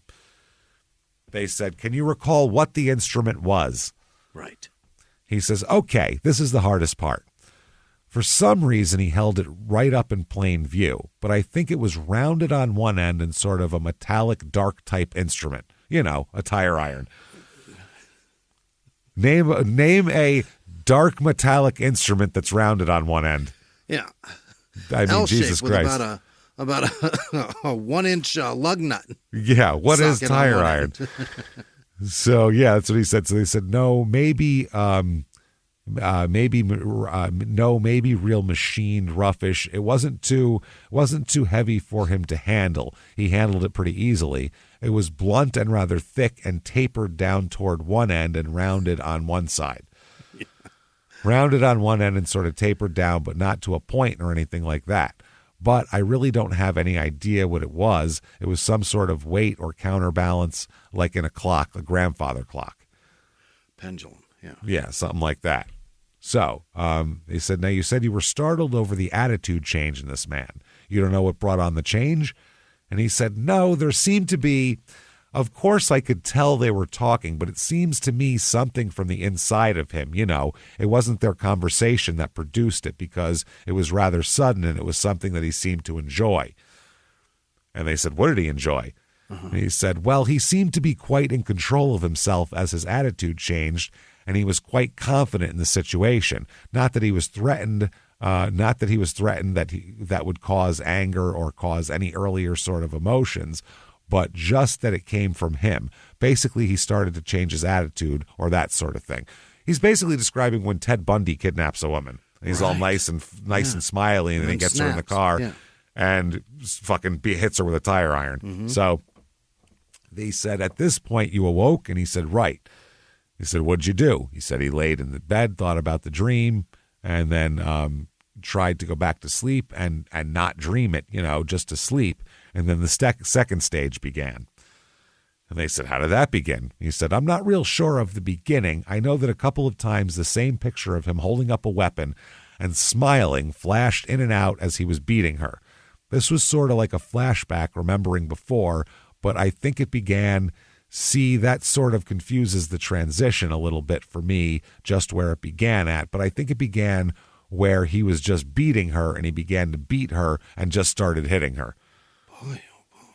They said, what do you recall about the beating? And at this point, by the way, he like gets down on the ground on his, he's like demonstrating it. Yeah. Yeah. He said just that he was swinging up high and coming down across his body until he swung it long and striking her, I believe, on the head below his knees. He said, do you recall how many times? And he said, I don't. I know it was several, 7 sort of in that area or something like that. They said, in the area of 7 times? And he said, in the area of that, he said, maybe more, I'm not sure. Don't know. Was the beating confined to her head?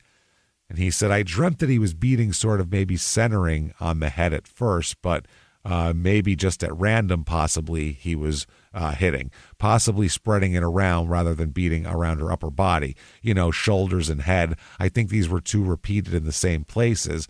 And as I tried, I couldn't see her at all, just that there was this form that he was beating, the form and that sort of thing. Man. So, yeah, they say, is he saying anything at this point? And he says, I don't believe so. They said, was he smiling at this point? And he said, I can't see his face because his head's kind of down. Yeah. They said, is there any indication in your dream of why the beating was administered? Yeah, give us a why. Anything. And he said, no, except for the fact that it seemed premeditated to me. Okay, that's a...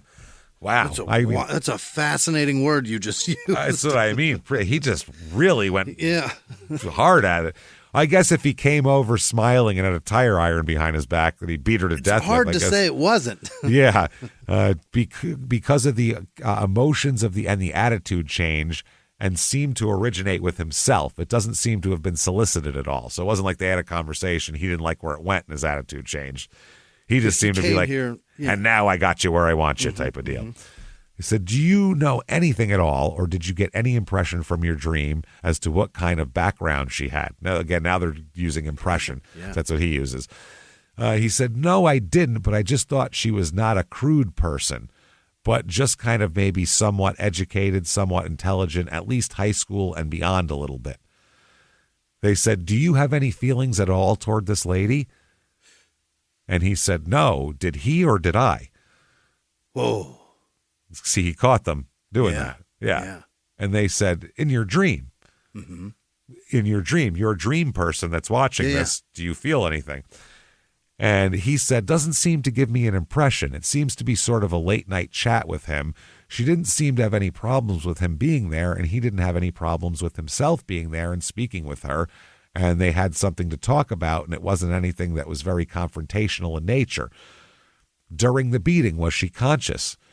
And he says, yes, she was on her hands and knees during the first part of the beating, and she didn't resist.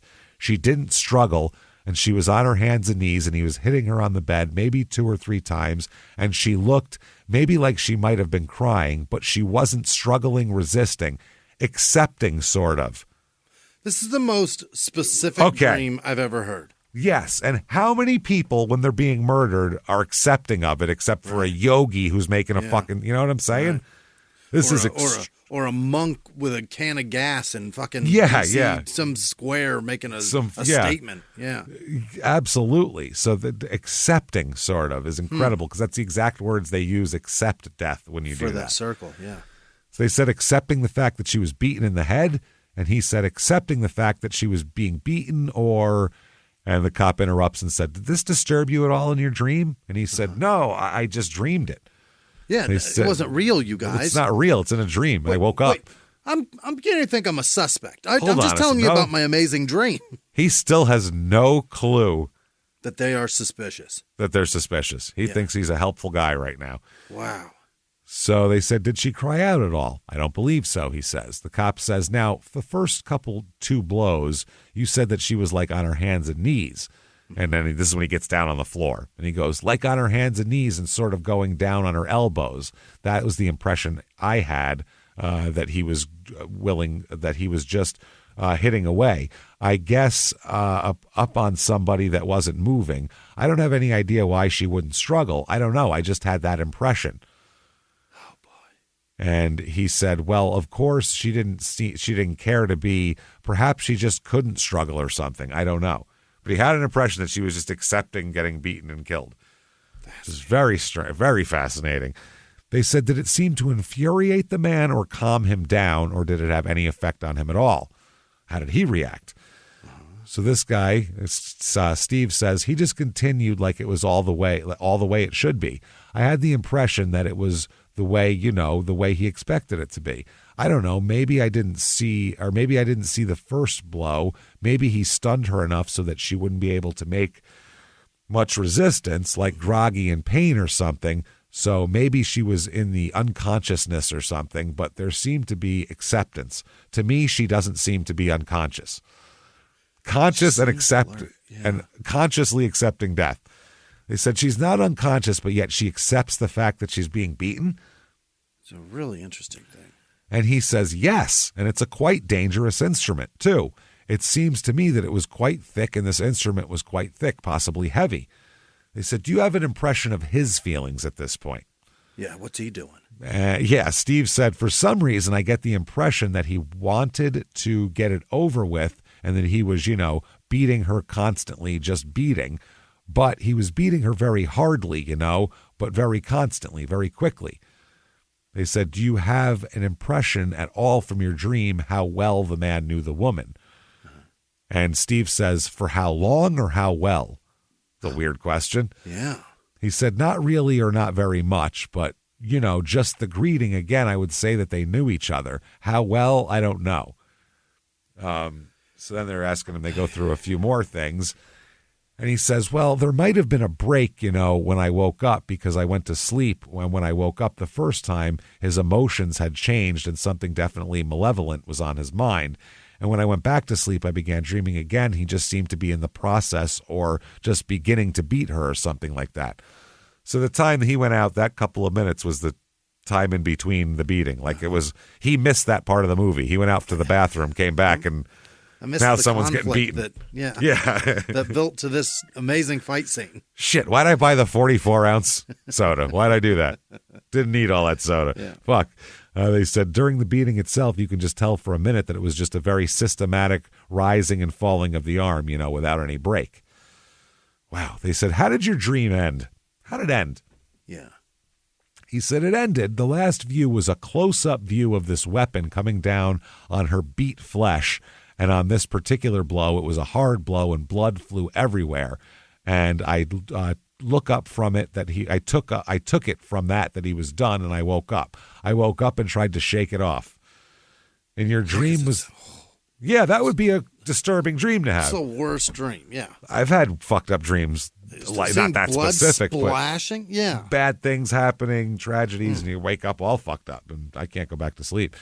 They said in your dream, there was no identification of how he exited or what he did after the final blow. And he said, no, the noise, the rustling paper, it wasn't in my apartment. Possibly it was part of the dream.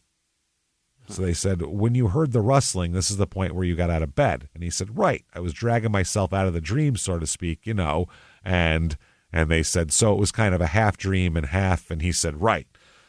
And they said, you did, in fact, look around your living room. And he said, yeah. They said, you cannot recall anything as to what you did. You said the final blow was a great deal of blood splattered all over. Where was it splattering? On him?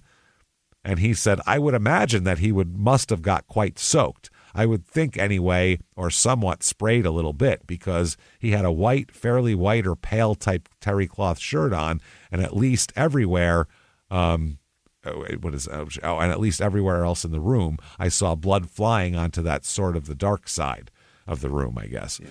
Said, was there anybody or anything else present in the room during this time? And he said, you asked that before, but I really don't know. I don't think so. Okay. Now they ask him, do you have any feelings that you may be able to control your dreams? Oh. And he said, control the events? And the cop said, the events that are taking place in your mind. Like you said you had known that you could have done something. Like if you had known that, you said if you had known that your dream was real, you could have gone and stopped it. So he said, yes, I don't. Yes. So. What? No. Yes. No, you mean. No, I don't know. But he said, yes, I don't. Yes.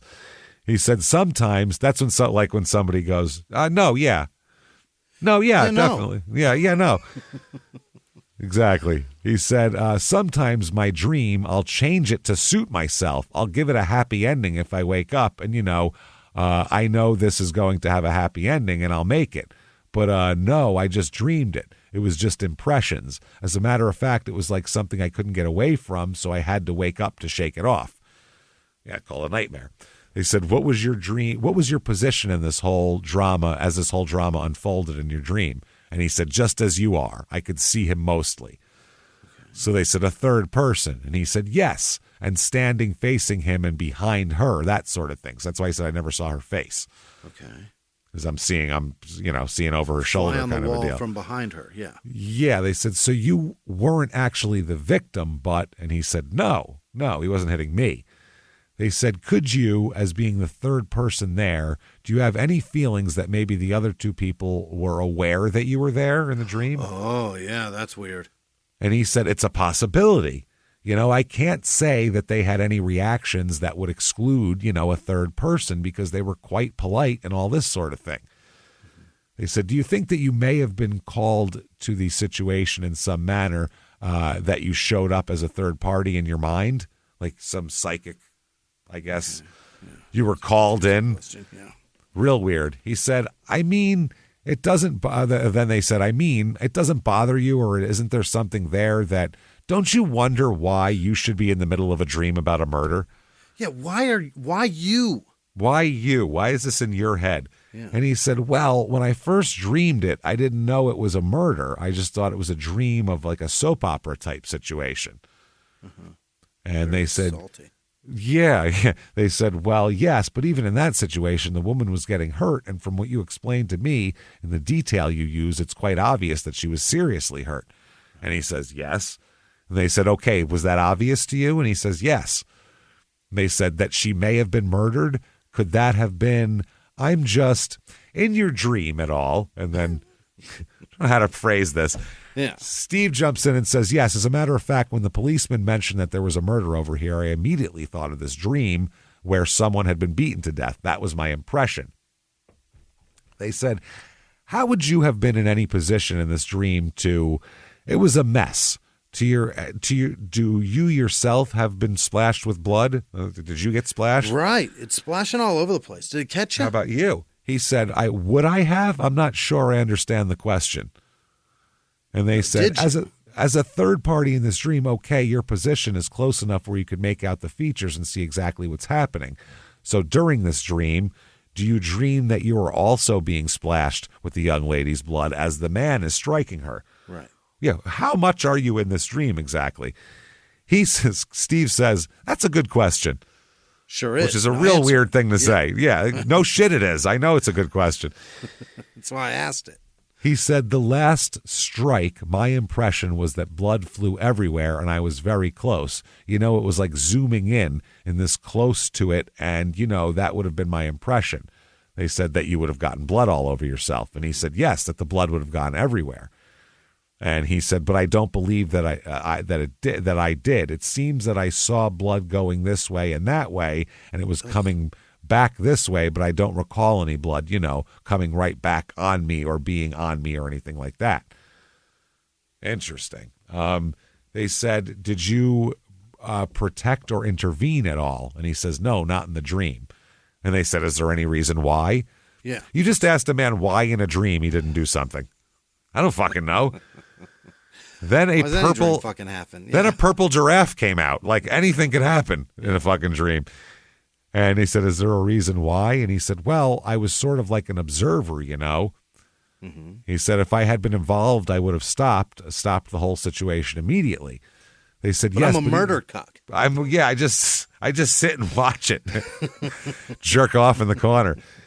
He says, yes, but even as an observer, it doesn't go against your principles to see a man beat a woman to the ground. And he says, yes, that's why and they said, did it make you feel powerless? And he said, yes. They said, were you in fact afraid that the man who was beating her? And he said, no. I was just an observer, and it wasn't like anything I could control. Yeah. And again, they said, do you think they knew that you were there? And he said, well, I don't know if they knew I was there, the way you put it. But in my dream, I really don't know unless, okay, when the last part of the first stage, when he displays the weapon and smiles at her, I noticed that his eyes were sort of looking here and there, sort of ping-ponging-ish. And so that's a possibility that, and they said that you could have been a part of this, and maybe one, if not both of the parties knew that you were an observer.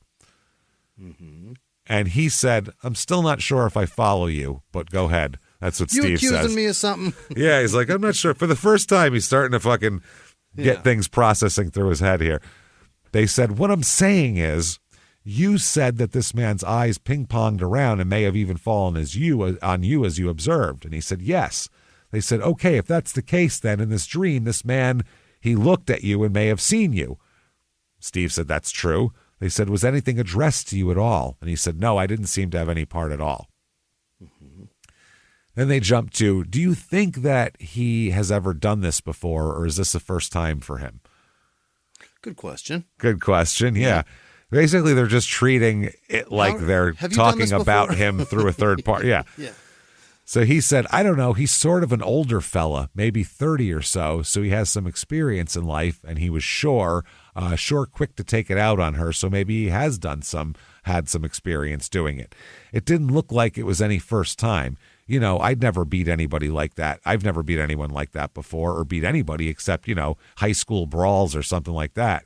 I couldn't grab something and start wailing away, He just said it all. But in high school, I was a badass. Then I was fighting everybody. High school brawls, constantly having riots. They said, in Maine, they said, do you think it's releasing frustration? And he said, releasing frustrations, like just in a mad rage or something? To me, he's in control, It's very systematic, methodical, and very quick beating. But he seems in control to me. And, he might be releasing a lot of rage, but still controlling himself, to make sure he doesn't miss or whatever. But, he's probably got a lot of rage in him, I'd imagine that. They said, would he fear discovery about this?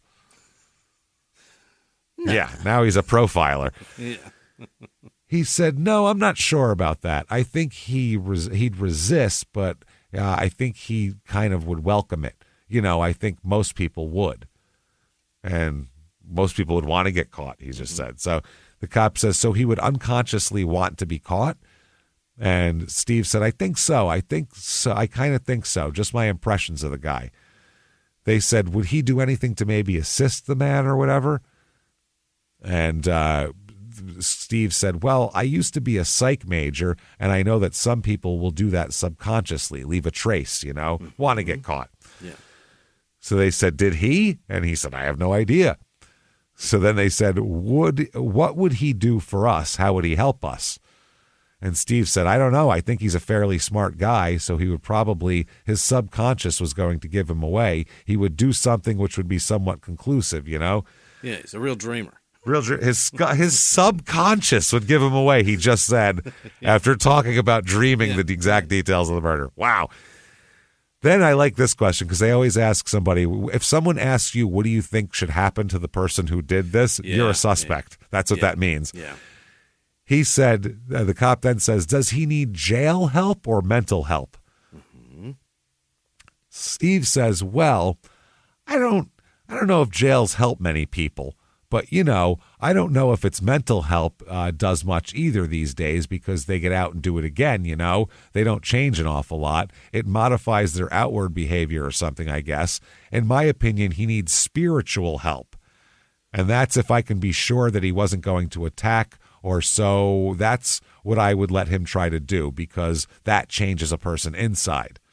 Mm-hmm. So he doesn't need jail or psychiatric help. He needs a priest or a pastor or something, which is exactly what someone who doesn't want to go to prison would say. I don't think they really need to go to prison so much. A prayer or two will do it. I think that should just release them to the custody of the church. I think would really probably be the thing. They said, how could we find this person? Yeah, that's a fun question. Steve said, that's a good question. Yes, it is. That's why we asked it. Thank you. I love when he compliments them on the question. Thanks. Is he perhaps sitting directly in front of me? Is he perhaps in this building right now? Am I warmer? Tell me when I'm getting warm. Colder? He said, that's a good question. Well, I wouldn't say that he would go too far, I'd say he needs his roots and connections in familiar territory. So I'd say he'd change just enough to escape immediate notice, that he wouldn't, be too far away. Maybe go to the north suburbs. Too far away. Oh, my God. Oh, then they said, what are some suggestions in that what we can do to get this guy and help him get and get him the help he needs? There you go. That's a good question. That's another way you're a suspect, because if you're not, they go, how do we lock this guy up forever? So Steve said, well, maybe, I really don't know, unless some people feel like I think, because if they've really done something wrong, they feel like they've been seen. They said, what would he have done with his bloody clothing if his clothes were bloody? And he said, well, I think he's a smart enough guy to either put them in a bucket of bleach or, cut them up and get rid of them or something like that. He could have just said, get rid of them, probably. Yeah. I don't know. He said, put them in a bucket of bleach or cut them up. He had these are my ideas of how to get rid of clothes. Make some paper mache out of it. I don't know. Oh, yeah, totally. Fucking soak that shit. They said, where would he throw them? And he said, well, I thought he would throw them in the city somewhere, the city garbage pile, or wherever somebody has a lot of trash and, just at random. Drive to Chicago, put it in a dumpster. Yeah, dumpsters or whatever. Yeah. I just don't know if I'm in the guy's head enough. I just sort of get clear impressions of it. Impressions. It's a fucking wild word. Again, now they say, how do you feel about him? Mm-hmm. And he said, well, better I feel about, most people. He said, well, better I feel about, than most people would, which is not a sentence, by the way. Not, no. That's why it's hard to read. To him because I've seen his inside. I don't know. Yeah. He said they need, first of all, they're the kind that serves God, and he definitely needs it, and he definitely is responsible for the actions that he does. Even if the guy's mind is messed up through his environment or whatever else, still he has a certain amount of responsibility, and so I would think that the responsibilities, whether or not it would be a jail sentence, but also I'd like to see him become more Christian and get spiritual help. Looks like spiritual help he needs. So the change inside in time to pay his debt for what he's responsible for. So again, the same thing. Yeah. He said, do you think he'll do this again? Great question. They said, well, he did it so well the first time, it doesn't seem like some situation like that. If some situation came up, and they said, you think the first time was his first time? And they said, well, it's only what I saw, is what Steve says. I don't know if it was just his first time or not. He probably just thought about it for a big, long time, enough to develop enough so that he could do it without much of a hitch. Yeah. And they said, what's he doing now? Is he worried about getting caught? What you doing now? Is he seeking out help? Yeah. Yeah, did he go back to work? Is he confiding in someone, or is he planning to do it again? Talking to the cops? God, so Steve says, well, I'd say that he probably gone back to work and trying to stay nonchalant and is pretty mad about it inside and justifying it to himself, but still eating out about it. Eating out about it? Ew. I think up is the way you're... Wow. He's all eating out about it. Oh, that's not bad, I guess. He's out there just going down on every chick he sees. Fucking, you clam munching motherfucker, you. As he might try to get some help, it might not be immediately. It might be, after he eats out at him for a while. Dude. Stop saying that. Eats away at him is the word you're looking for, not eats out at him. Oh, my God. You're looking for a man with puss breath, sir. It's pubes stuck in his teeth. Is he so? It's unbelievable. Is he so Christian that he doesn't know that going down on a woman exists? And then it's got that as a fucking phrase. Wow. Wow. After he eats out at him for a while, he'll realize he's not going to be able to handle it himself. There's no way This is the best, too. There's no way he can get rid of this feeling of guilt. That's not good. That's the biggest mistake in history of interrogation. That is so bad. Yeah. There's no way that he can get rid of this feeling of guilt. Even Bundy didn't slip up there. No, this is bad. They said, so he's got to get some advice somewhere, Mm-hmm. They said, okay, so to me, the way you describe him, he's not a bad guy. He's a family man. He works, which definitely means they think it's him. If they're like, he's not a bad guy, right? Like you. Right. So they said, does he have children? And Steve said, I don't know. And they go, well, I mean, through your, through your and they're dream. like, through your head. Yeah. And he laughs, Steve does, and he goes, well, through my impressions. And they go, through your impressions that you've had. Exactly. That's the word. And Steve says, well, my feelings, if I met the guy on the street, I would assume, I could invite him over and his wife would come with him, and I wouldn't have to ask him if he was married. Right, because he eats out. So somebody married him. They said you would have no fear of the man on the street. You would think he would be like Joe Citizen. And Steve says, yeah, until he smiles. His smile is kind of sort of crooked, a little mean. It looks like he's had sort of a perverse streak in him at a time or two, But that's the impression that I get from him if I was to meet him on the street. They say, would you want to help him? Mm-hmm. And Steve says, sure, yeah, I'd be glad to help him.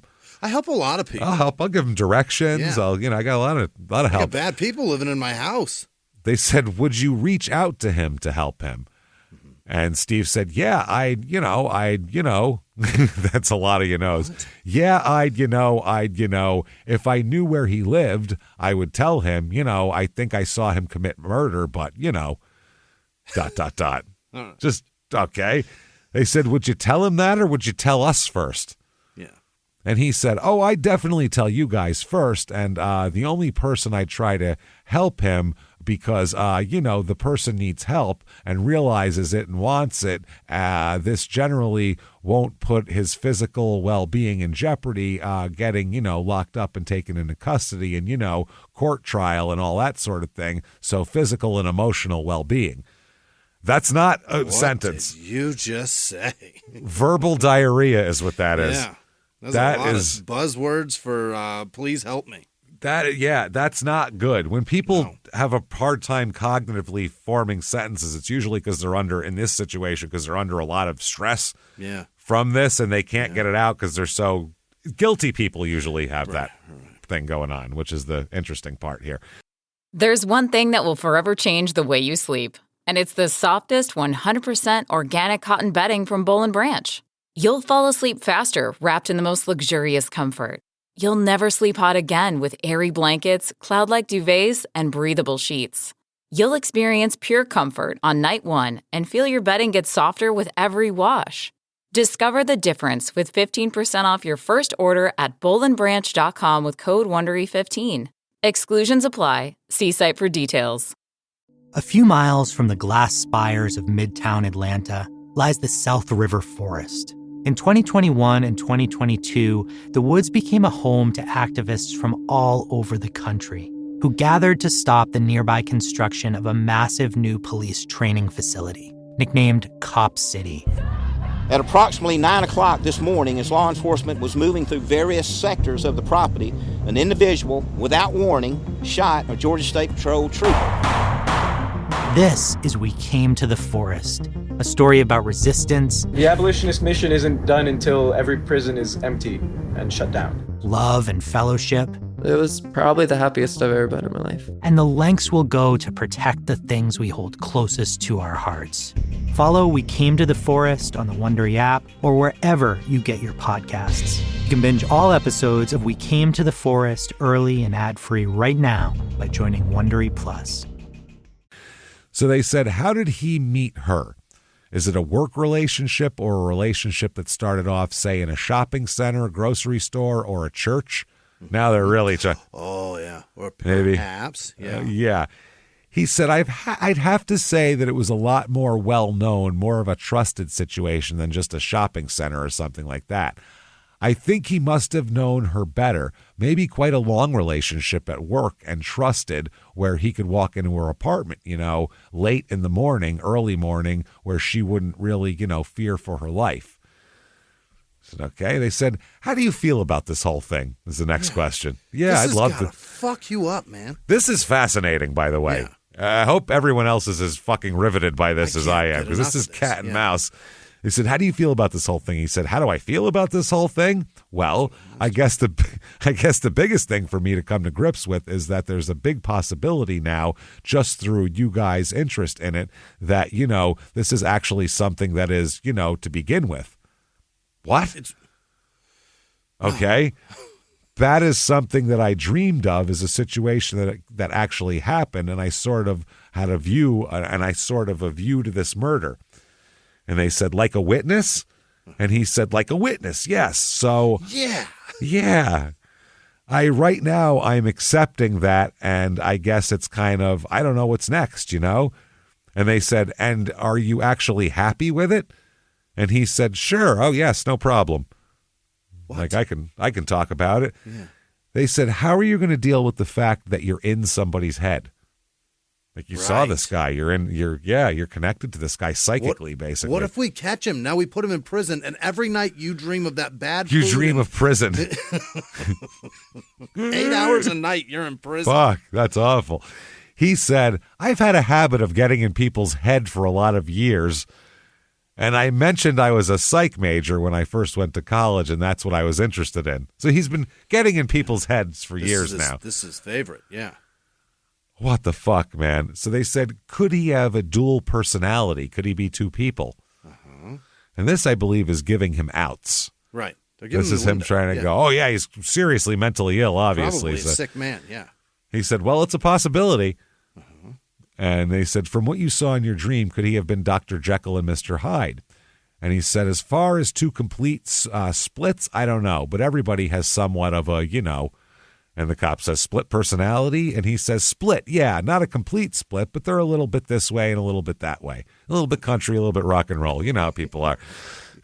So they said, well, this is from one extreme to another. Yeah, this is a nice guy to beating a woman to death in her house. This is very different. This is paying your taxes and then murder. Yeah, this isn't not liking Brussels sprouts, maybe having one or two with some cheese on them. You know what I mean? They said, in what you saw, he said, yeah, this would be a complete split that we're talking about, and I don't really know. So the cop said, in what you saw from 1 minute talking and smiling to the girl, and the next minute he's killing her.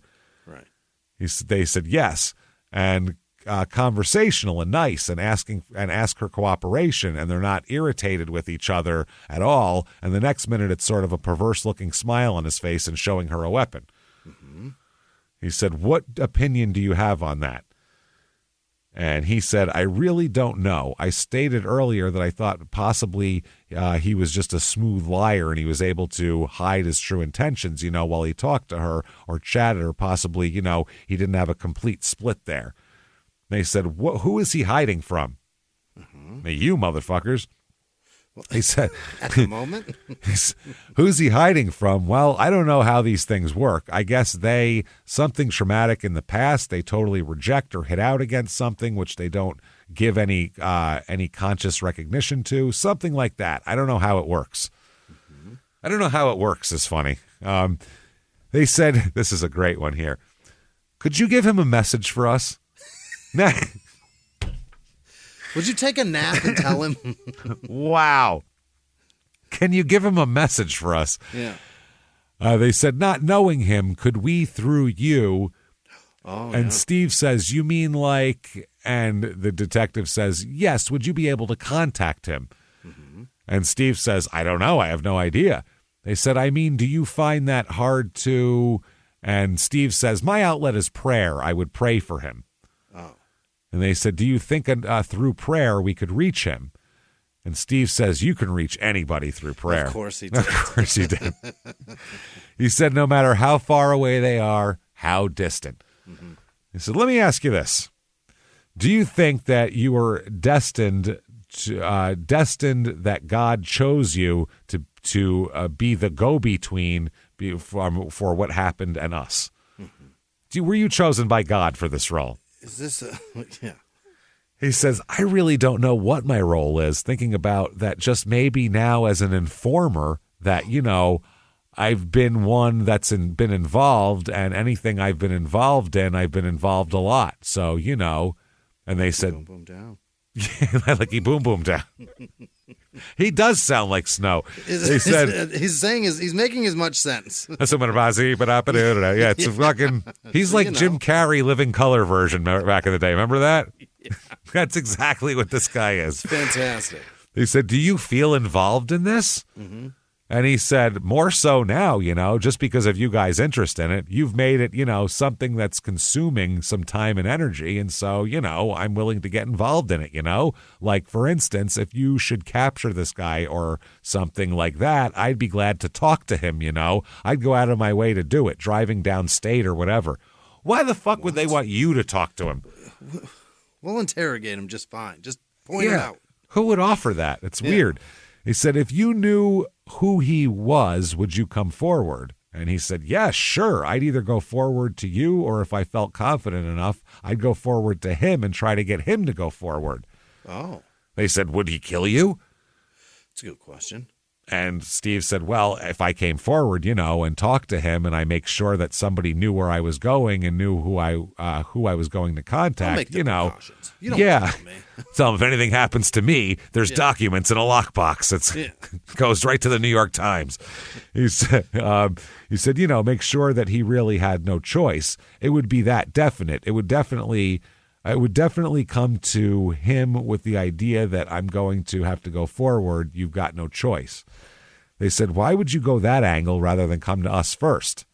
Yeah, we've got guns, man. Yeah, and it's kind of our job. This is what we do. He said, well, I guess possibly because it would be beneficial to him.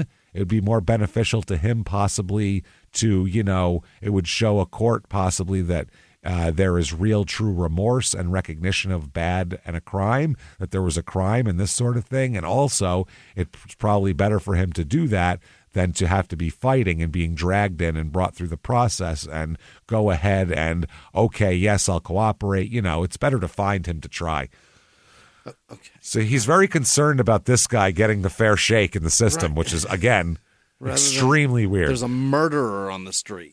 So strange. They said, right now we're going to try and make up a composite on what you feel the description is. And he said, that's all right. I have Bible study tonight. And they go, pardon me? Like, fuck Bible study. There's a murderer loose, and you know what he looks like. Look, when you go to take a leak, do a prayer if you want. He said, I've got a meeting at 9:30, but that's all right. It's something I don't have to be at. I should call my wife up. And so they have her.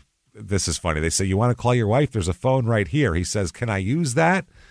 And the cop says, sure, and grabs it and then goes, oh, this is a tape recorder. The cop thought the fucking tape recorder was a phone.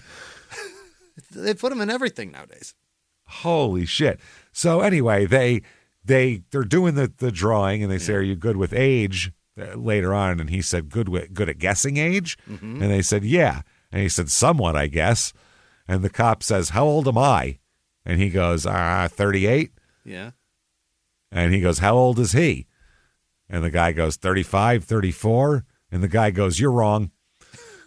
Okay, I didn't say I was a fucking I carnival. I wasn't very good at this. Yeah, I'm not Steve Martin from The Jerk here. I don't know. I can't guess weights and How far ages. off am I? He said, they said, I like that we establish. And then Steve said he might have been older. That's true. And then they go on to about his eyes. They're making a composite. They said, was his hair wavy at all? And he said, kind of straight. Was it shaggy? No, maybe thinned out a little. How long with it? Quite short, shorter than mine, I think. Was it receding at all? It might have been a little receding right here on the top here. Very little, not too much. Either that or sort of a high forehead. So they do the description. They do a whole composite. And they send him on his merry way. Okay. Now, 2 days later, they call him back in. Oh. On the 10th. They go, we had a couple of things we wanted to go over. You were very helpful, by the way. I mean, we are, the only reason we're even on this case still is because of you. So if you could come down and help us a little bit more, that'd be great. Great. So he shows up on October 10th, 1980 for a second interview. When he arrives, he's wearing a light-colored terry cloth shirt with a light-colored stripe on a dark-colored sleeve. Why did he do that? Why would you wear anything else in your closet? Wear a Who Farted t-shirt. It's, who cares? I'm with stupid. Anything you want. This is not okay. No. You fucking idiot. So he's taken to a conference room where obviously they record it. It's 10 p.m. on October 10th, 1980. And this is also quite strategic, too, because he's a guy who goes to bed at 10 o'clock. Oh, okay. Yeah. So they bring him in. Sleepy. They do that. And if someone's late, like if they wanted to interrogate me, they'd say to be there at 7 in the morning because they know they would be uncomfortable with that because I'm not awake. So this guy, they're going to call him in at 10. They'd get you there at 10. Yeah. For sure. I'm a sleepy bitch. Yeah. So anyway, they get him sitting down, and he says, I sort of see it like that she expected him, she would expect that he would be there, no problem. And they said, but unhappy about the way he came in. And Steve said, maybe not even that. I'm not sure. My impression is I'd say no, she isn't unhappy that he'd be there, Maybe he came by to pick something up or something. I don't know. They said, like, what would he have picked up? And Steve said, I don't know. Maybe he was selling Amway or something. What? Just swinging wild in the dark like that? Swinging. Guess what? It keeps going. He's the only male Avon guy. Yeah, you know what? He's got a real busy day at dropping off Amway shit. They said, well, how would you react if somebody rang your doorbell? Mm-hmm. And Steve says, well, if it's somebody who came by and said that I've got to have this stuff, I've got to fill this order by tomorrow morning. Can I come by? Okay, come on in. And they said at 1 in the morning, and he said, I wouldn't mind. Really? Got your Kirby. Come on in. They said, what if he appeared in your apartment? And he said, if he appeared in my apartment, he might be tossed out. Yeah, if he fabricated from nowhere, just that might be tossed out. I'd call Ghostbusters at that point, probably, if you just materialized before my eyes. Right. They say, did you say you sell Amway? And he said, yeah. What? Maybe he's an Amway salesman. You sell Amway? Yes, I do. As a matter of fact. I do it all the time. I do it all the time. Yeah. If you don't know, if you're very young, Amway was a multi-level marketing scheme that I think it might still exist, but it was the biggest thing in the world in the 70s, and they spread it through churches. Right. That's how they did it. So that was a big deal. So he said, yeah, I'm not trying to draw up any business. Yeah. And he said, it's good. It's good. He says, you get in to save money, too. It's great. He's trying to drum up business.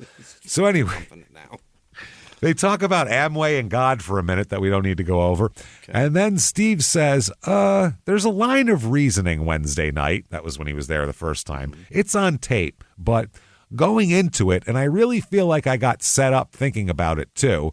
This line of reasoning concerning the psychology of this person and really questioning that I really try to get into this guy's mind and decide what he would be doing next and how is he feeling and that sort of thing. Just thinking this over, I get the impression later on that possibly and he laughs, trying to put me into this guy's mind with the idea that I might be in this guy's mind, that I could be able to tell you guys what he would be doing next, what he'd be feeling like, because there's some sort of split personality in my life or something like that. And you guys suspect me. You might as well just say, I'm a suspect, right? They said, and so that's, made me real suspicious, and I'm wondering if maybe I shouldn't request counsel. What would you suggest? You're a state's, because now the assistant state's attorney's here, and he goes, you're a state's attorney, and I'm sure you want this case to go well, but... And the state's attorney says that would be entirely your decision. Yeah.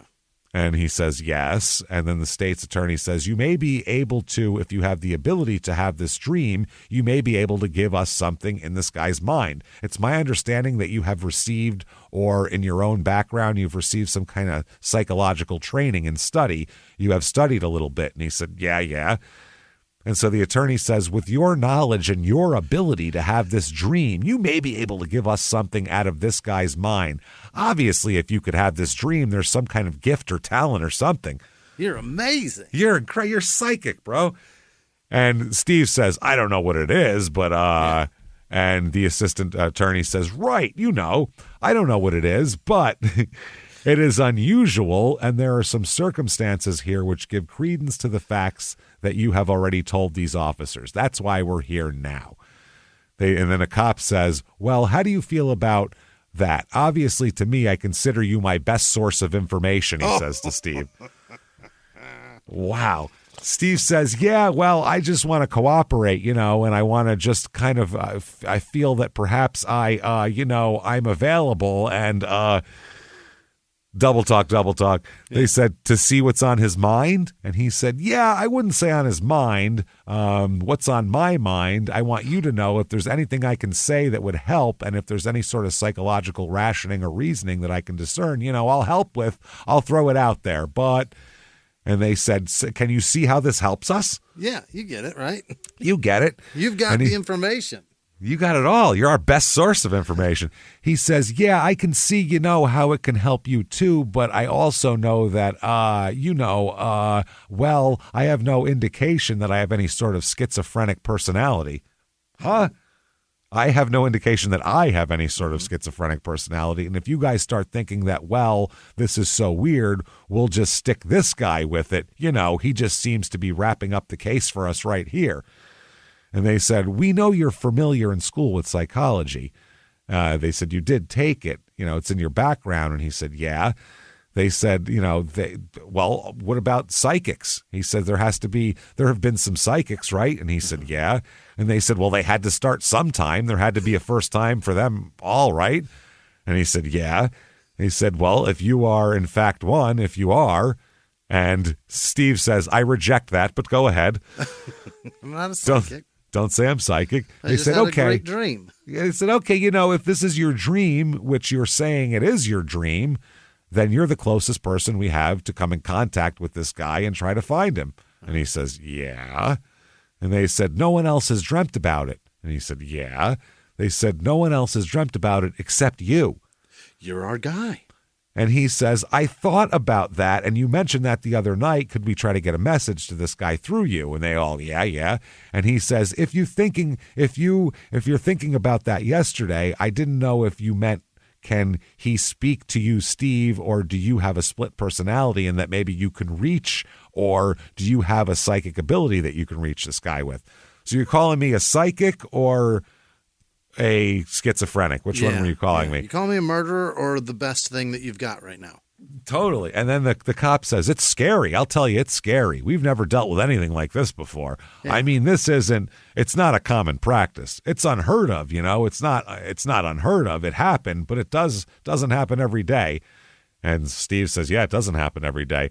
They said, you're the only thing we have to, think about this guy or maybe get through to him or to reach out to him, And he goes, and I wanted to ask you too, Steve says, what sort of message would you like to get to this guy? I was thinking the other day that I would try, I had an impression that maybe I could reach this fella, but what kind of message would you like me to get to him? Tell him to turn himself in right this second. Now he's not saying I can't reach him. He's going, if I can, what do you want me to say? And the cop says, I think I tried to explain it to you Wednesday when we were talking. The message I'd like to give him is, first of all, a message would help, okay? In a couple different ways. Helping him not to do it again and helping him to come forward because he's got to be eaten up inside with guilt. Not eaten out inside with guilt. Up. I can't see how anybody could do that and not feel responsible for their actions, okay? No matter what was in his mind, he's got to realize that he's responsible and he's got to be held responsible. And the only way that he can help himself is to show remorse for what he's done. And Steve says, and help rather than to hide, Right.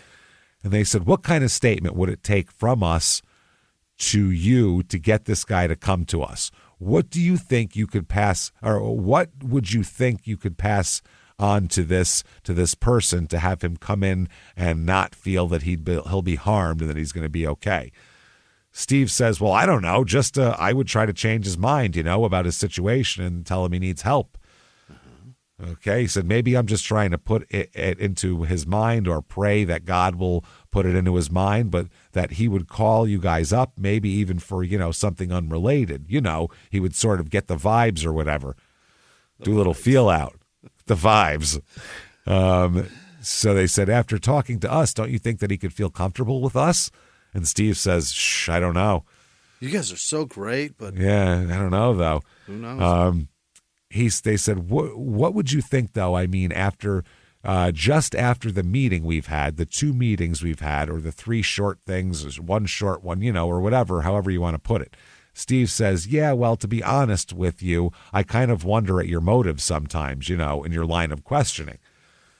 I'm trying to evade you guys, and you're getting real suspicious. sticks in the mud.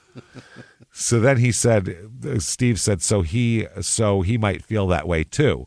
And they said, how do you mean? He said, well, I keep getting, just trying to think along with you guys as you're talking, but your line of questioning still might be trying to implicate me. Yes, stupid. It took you 2 days and 10 fucking hours and you finally figured it out. And he said, guys, I'm trying to throw you off my trail. What are you doing? He said, as far as having a split personality or something. And they said, well, what do you think, though? I mean, just after the meeting we've had, all of that. Well, what do you think here? And they jump in. The assistant state's attorney said, I would like to just, go back if we could to the dream and take it apart bit by bit. He said, maybe there's something that we can do, something we can know and put A to B together and it'll lead us to C, another or something like that. Yeah. Steve says, yeah, right, yeah, that's what I hope to be able to do, by coming forward, cooperating with you. Mm-hmm. And the attorney says, right, that's what we understand, but we don't expect you to say, how do you know these things? Because I don't think you say you've had premonitions in the past. You say if you have some type of, I hate to use the word power or ESP or anything, but whatever it is, there's something there. Steve says, yeah. And the attorney says, and if it could lead us to something, that's what we're looking for. And so the cop then says, so we should we start from the beginning then? Uh-huh. And Steve says, I'd like to ask a question. Yeah. And they said, go ahead, sure. Steve says, do you mind if I talk with a counselor at school or something like that? That's not an attorney, a counselor at school. Yeah. He said an older person, more wise because of doctrine and all that good stuff, just to get his impressions on his thoughts on this, on the whole issue. Do you mind if I reveal this to him? And the attorney says, oh, I think, in this case here. And the cop says, reveal the fact that you had a dream. Mm-hmm. And he says, yeah, because you asked me not to talk about it. And they said, well, you've told people. And he says, I've told people, right, but I want to clear it with you two. But, okay, it doesn't make any difference then. There's this guy in our chapel. I want to talk to him and get his impressions. So they say, sure. And he says, okay. And then the cop says, you wouldn't have gone home. And he says, right. The attorney says, right. You wouldn't be walking out of here shortly or whatever. But again, obviously, in a case like this, time is of the essence. If there's someone out there walking around like this, and from what you've told us so far, what is to stop this individual from doing the same thing again? It's a bad guy, and you want to prolong how long he's out there? Yeah, how long are you going to talk to this guy? He said, so I don't know when you intend on talking to your counselor or whoever you wish to talk to, but I would ask you this, would you be willing to do certain things that would give to us a sample of your blood? Oh. And he said, sure. And he said, a sample of your saliva and a sample of your hair. See, because that is what we know. I don't know what to tell you what we know, because the way we do it, well, someone will say, well, he knows all these things because the police told him that. Uh-huh. And he said, the attorney said, you see, I don't want to affect your credibility. So you give me all these tests, we clear you, and then you're Johnny Psychic, and we can go from there. And then they said, Steve, I'm going to say my piece here, the cop says. Okay. And Steve says, all right, okay. And they said, the person needs help, okay? This cop says, you've cooperated with us as much as you can and as much as you say you know, okay? I'd like to think that you were the person that needs this help, okay? My partner and I and everyone else is convinced that you killed this young lady, okay? Uh-huh. I'd be more than happy to give you any help that I can give you. The evidence that you gave us tonight will convict you. And Steve says, you're kidding. What evidence are you talking about? He said, I'm requesting on tape that I request Chaplain Strauss. That doesn't matter. Doesn't matter. Yeah. You can request fucking Bugs Bunny. You can request Oprah. You can request anybody you want. Yeah. That doesn't mean anything. And the cop says, we're not asking you any questions. The other cop says, we're not asking you anything. We're telling you what we know. Mm-hmm. They do this a lot too. Like, you don't need a lawyer because I'm not asking you anything. Yeah. I'm telling you. And then that'll delay it, and the guy might have a statement that'll come out. Yeah. So he says, we're not asking you anything. We're telling you. And then the other guy goes, not asking you any questions. And the other guy says, we're just telling you what we know, okay? And the other guy, they're like the Beastie Boys trading off. They're like Raekwon and Ghostface. He says, now just sit there and shut up. Nobody's asking you any questions. In 1 minute, this fucking flipped hard. Boy, sit there and shut up. He says, if you would just let me say my piece, okay, this is the cop, the evidence that you gave us tonight will convict you. If we have to come back to get you with an arrest warrant, the judge will now see that you do not request any help. Steve says, you're barking up the wrong tree. Analyze the evidence. Analyze your evidence first. And the cop goes, what is that? What is that? And he says, your blood, a hair, saliva. And the cop goes, right, we're convinced it will convict you. And he says, analyze it first, Steve says. Okay. Cop says, it will be analyzed, and when we arrest you with this evidence, it's going to come back to you, and then it's going to come back and show everybody that you don't want any help and that you don't want any help. We're more than happy to give you help. More than happy. I know right now, and Steve interrupts and says, I'd like to have Chaplain Strauss here. The cop just ignores him and says, you sit here. You're going to be arrested for this. I'm going to go down the points. You want to analyze the evidence? And Steve says, sir, I request my counselor be here. Okay, now that is closer to requesting for an attorney. Counselor and an attorney are the same thing sometimes. And the cop says, don't say anything because I don't want to hear anything. I don't want to hear your answer. I don't want to hear you say anything. We're not asking you questions. Okay. That's how they're trying to get around that. And so now Steve says, will you give me my legal rights, please? Okay, now it's a problem. Okay. Now it's an attorney when he says that. He said, I request a counsel. Uh-huh. Now that's an attorney. Yeah. So they said, fine.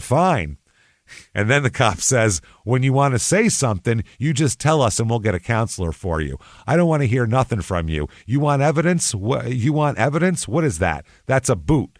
You don't say anything. Just look. That's a boot. This is a living room setting. This girl is on her hands and knees. This is where she was being beaten about the head with a blunt object. So they're saying they have a boot imprint of like a heel and a boot. So Steve says, can I ask you? And he just cuts him off and says, I'm going to show you a blunt object. This is a blunt object. Let me get the picture out. What does this mean? This passiveness in her fingers. Is she wearing anything? 7 blows to the head. Where did I hear that? Maybe 1 or 2 glanced off the shoulders. Where did I hear that? He nailed that shit. He just didn't say anything about the strangulation. Right. He said, well, that's pretty. Let's count them. That's that once was a pretty girl. Okay, descriptions. What's a description we have on the offender? Let's see a composite picture. Does this look like anybody in this room? Meaning it looks like yeah. Which Steve then says, hey, some guy drew that. I told him it wasn't what I. And then they interrupt him and says, yeah, well, the guy drew it. Who has a shirt that matches the description you told us? You're wearing it. Why are you wearing that? Steve then says, I wonder if you guys will be apologizing once we analyze that little bit of information I gave you tonight.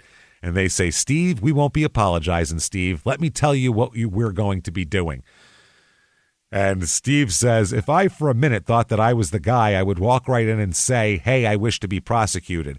Hey, if I thought I committed this, what are you keeping? Why are you? And then he says, why are you keeping me from the door? He tries to walk out and they block his ass. Oh, boy. He goes, now why are you keeping me from the door?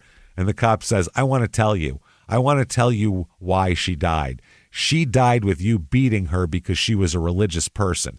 She died, you said in your tape that she died passive. You didn't know why. She offered no resistance. Her fingers are held with her thumb to her index finger in both hands, making little O's.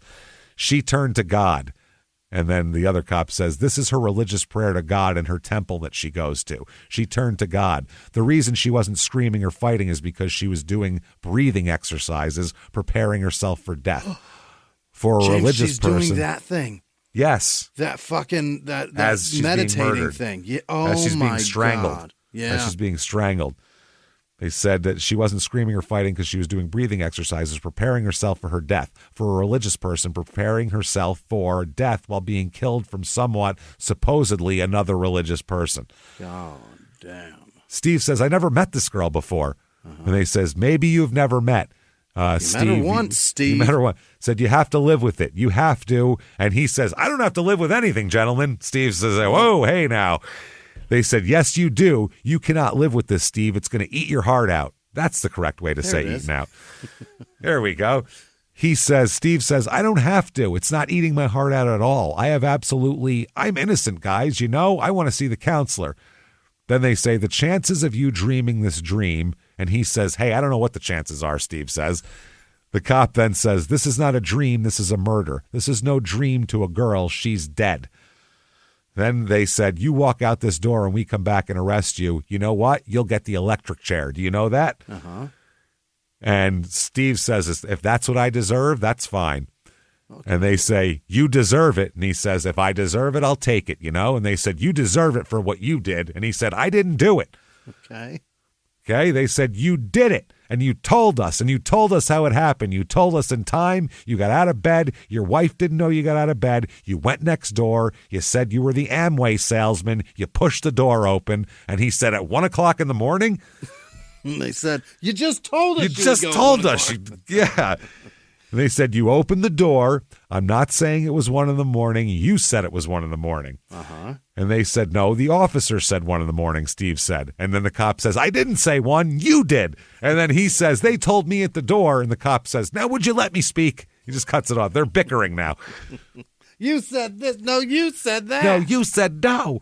So the cop says, you went in the apartment. That's right. You went in the apartment under the pretense. You talked. For some reason, you took this blunt instrument which you had with you behind your back. You brought it in. I don't know. And you killed her and you beat her. And while she was going down, she was praying. And you said, I don't know why she didn't make any resistance. She was passive. She was praying to God, something you should be doing right now. You should be praying to God because God is going to condemn you for taking this girl's life. Her parents are suffering. Her whole family's suffering. This village is suffering. Your wife will suffer.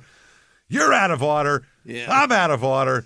Everybody's out of order. He said, and you're suffering regardless of what you say. Steve said, I'm embarrassed and I'm, looked like I'm some kind of nut.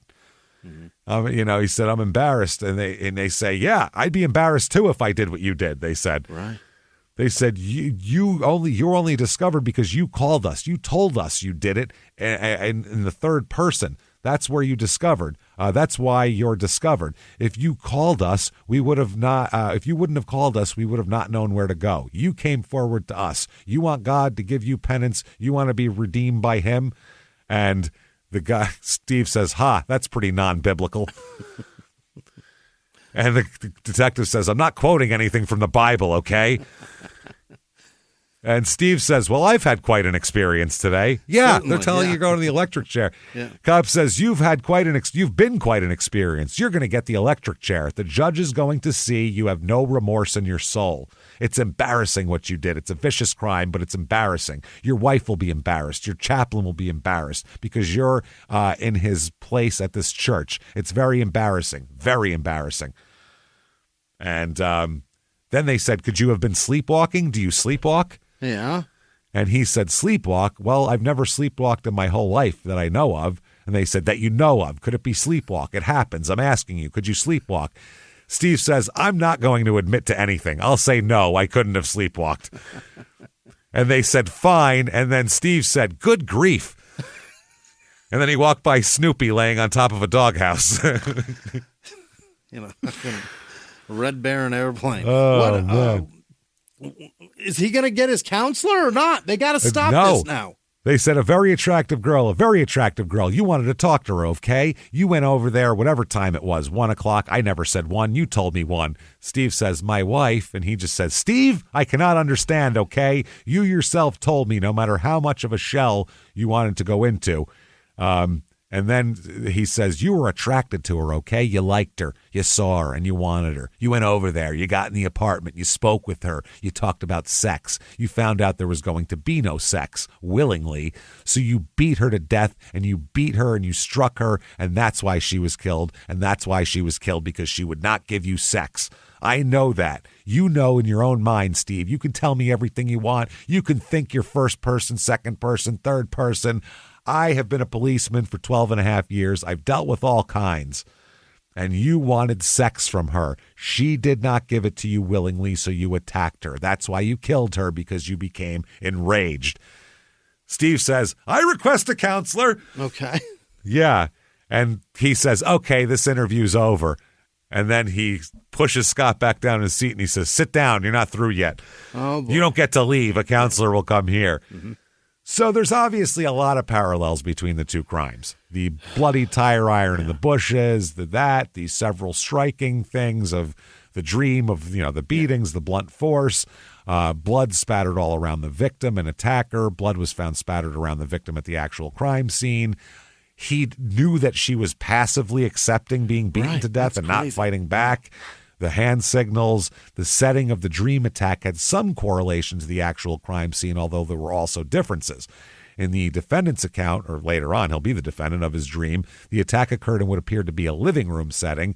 Although there was no couch in the room, he said there might have been a stereo around or something like that. Meanwhile, it's a studio apartment, so they said there's a bed and all that kind of shit there. Yeah. They said the actual victim was found in the main room of her studio, which contained a stereo but no couch.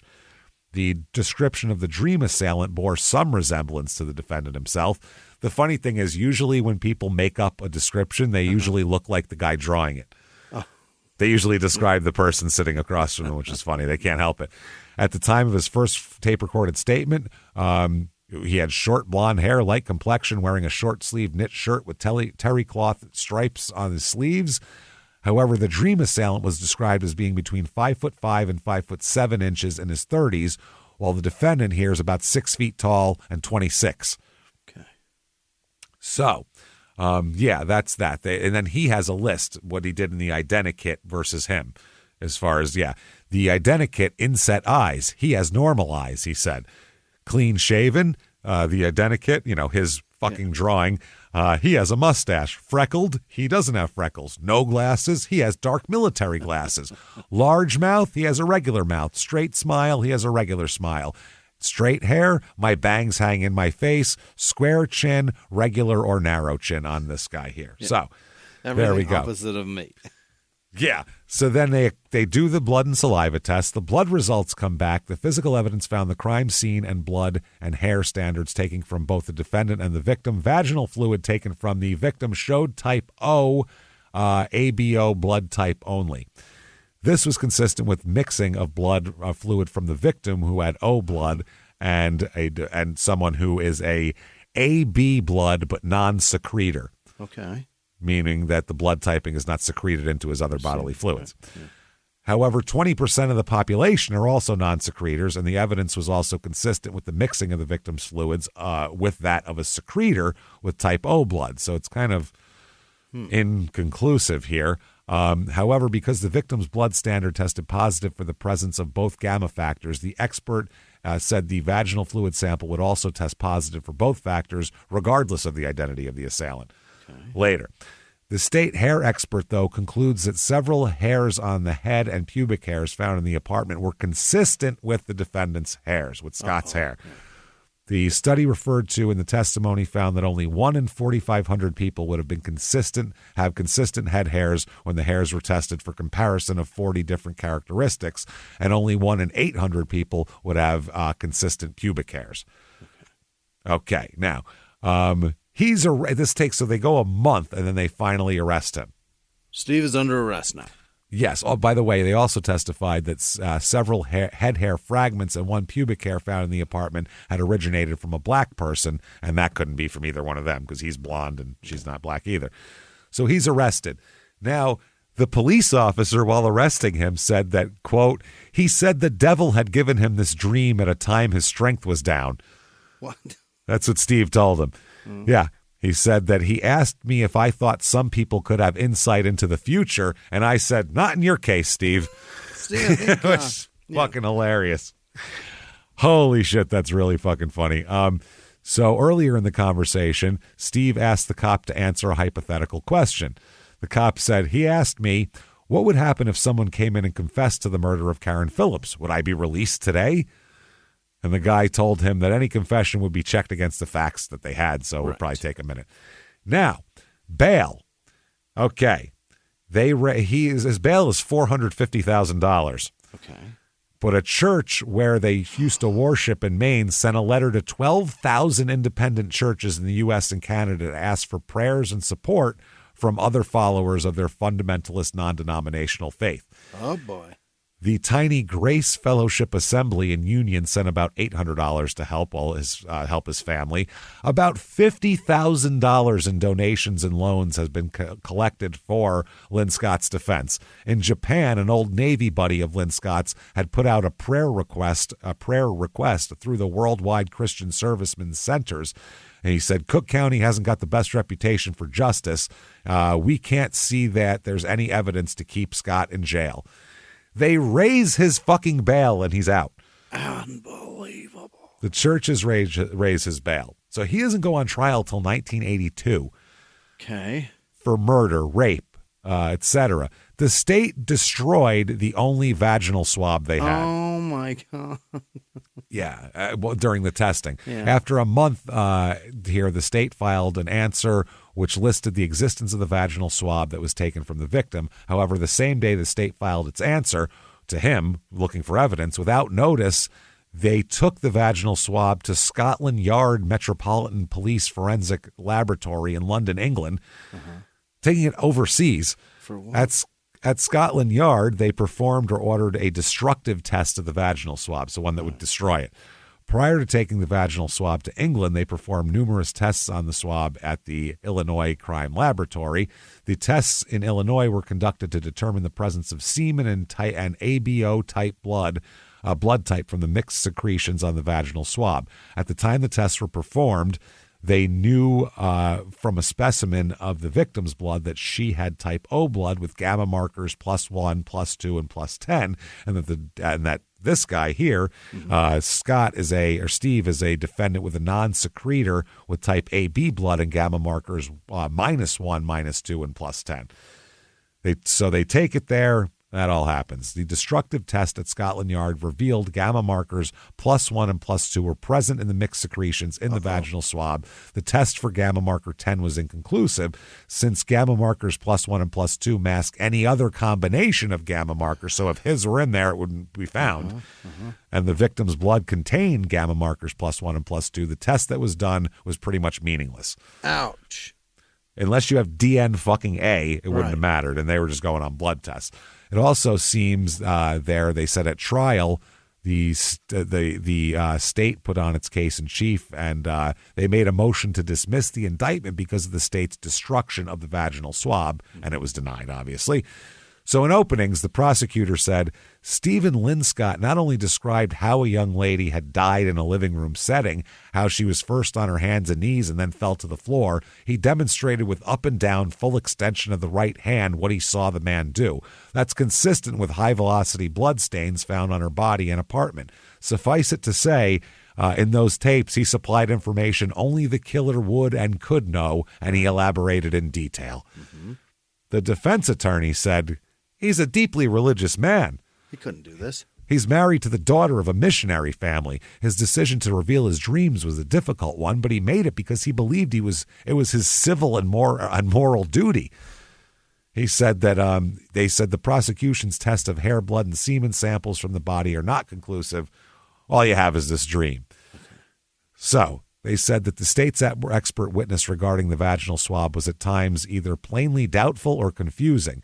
Here it is. Question: what, if anything, did you do with regard to that item? Answer: yes, I checked the swab for the presence of semen. Question: and what results did you receive? Answer: vaginal swab positive for seminal material. They said, and could you detect any ABO blood type from the seminal material? Yes, it was ABO. It was ABO group, blood group O.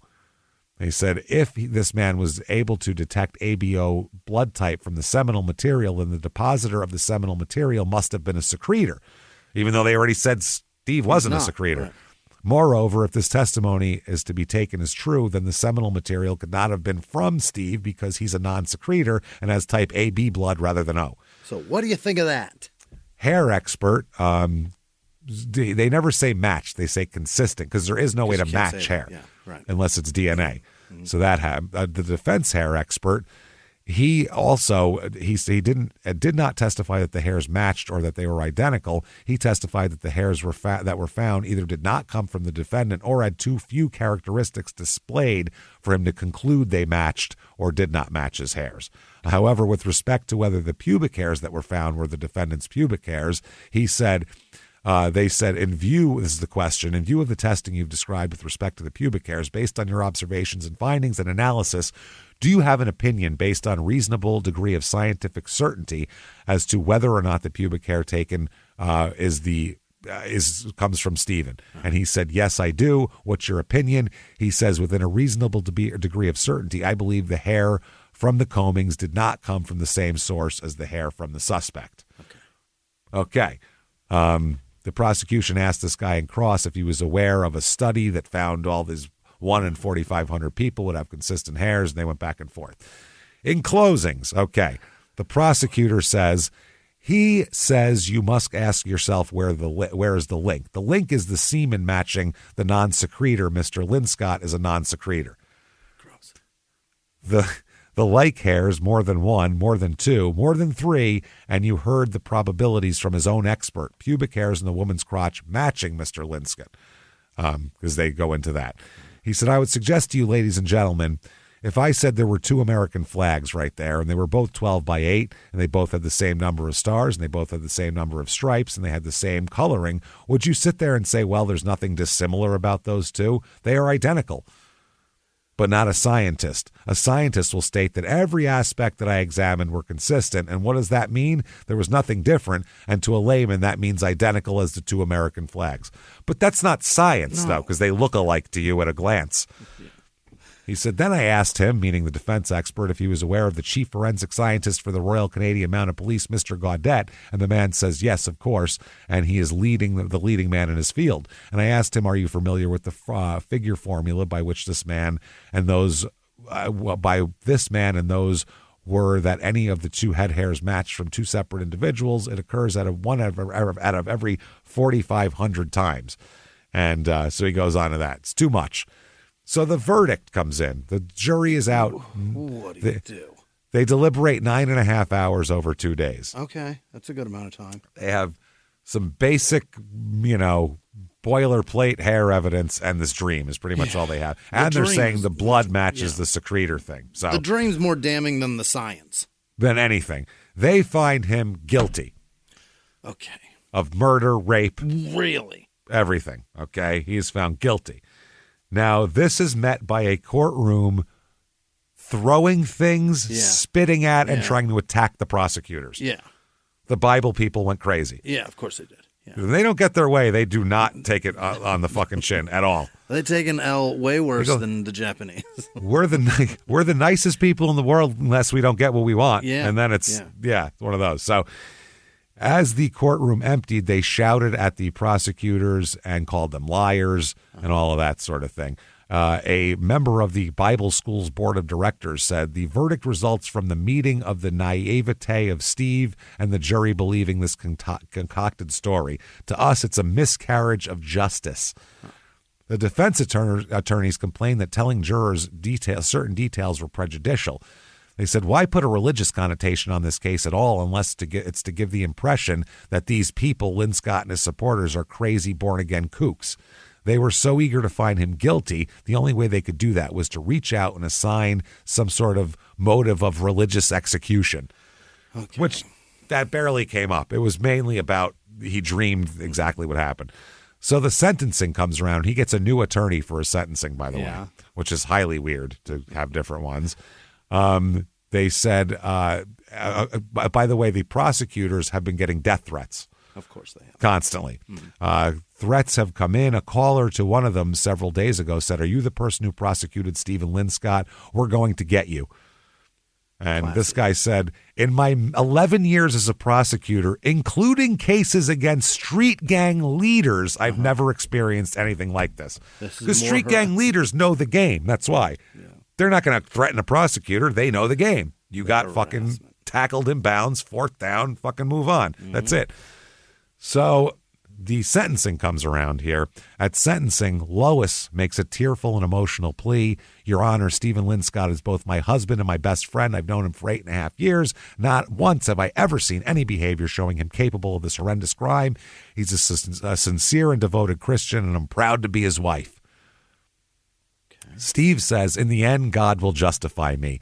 People, reporters, ask why I speak of a dream at all. There are segments of society where people do believe in dreams, and yet they would not have gone to the police. I would never have gone either except for the visits by the police."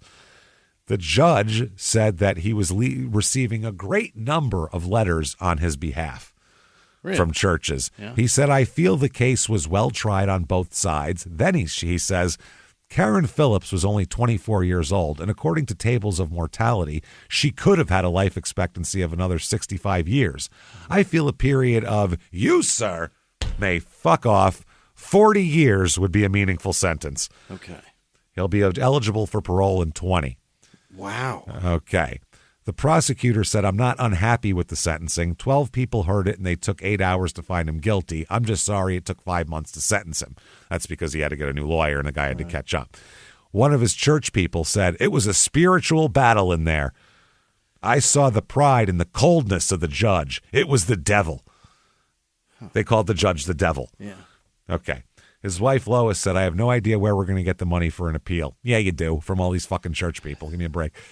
In prison, Steve said I keep calling him Scott for some reason. Yeah, in prison, he said this just gave him an opportunity to evangelize inside the prison. That's all, the people who really needed it. He said, "There's been times of bitterness and anger." He says, "I still have a great respect for authority, but I no longer respect some of the people wielding it. They've taken away the values and freedoms that they're supposed to protect." Yeah, so there you go. He said, and Lois said, "God's given us the strength to make it through. We hope it will end soon. But even if Steve is not free until we're 60, when he does get out, we'll act like 25-year-olds.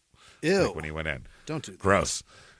The appeal comes in. The prosecutor said, "As far as I'm concerned, Linscott did it. We convicted the right guy. The jury, my partner, and I may be the only people in the world who believe that at this point, but that's my opinion.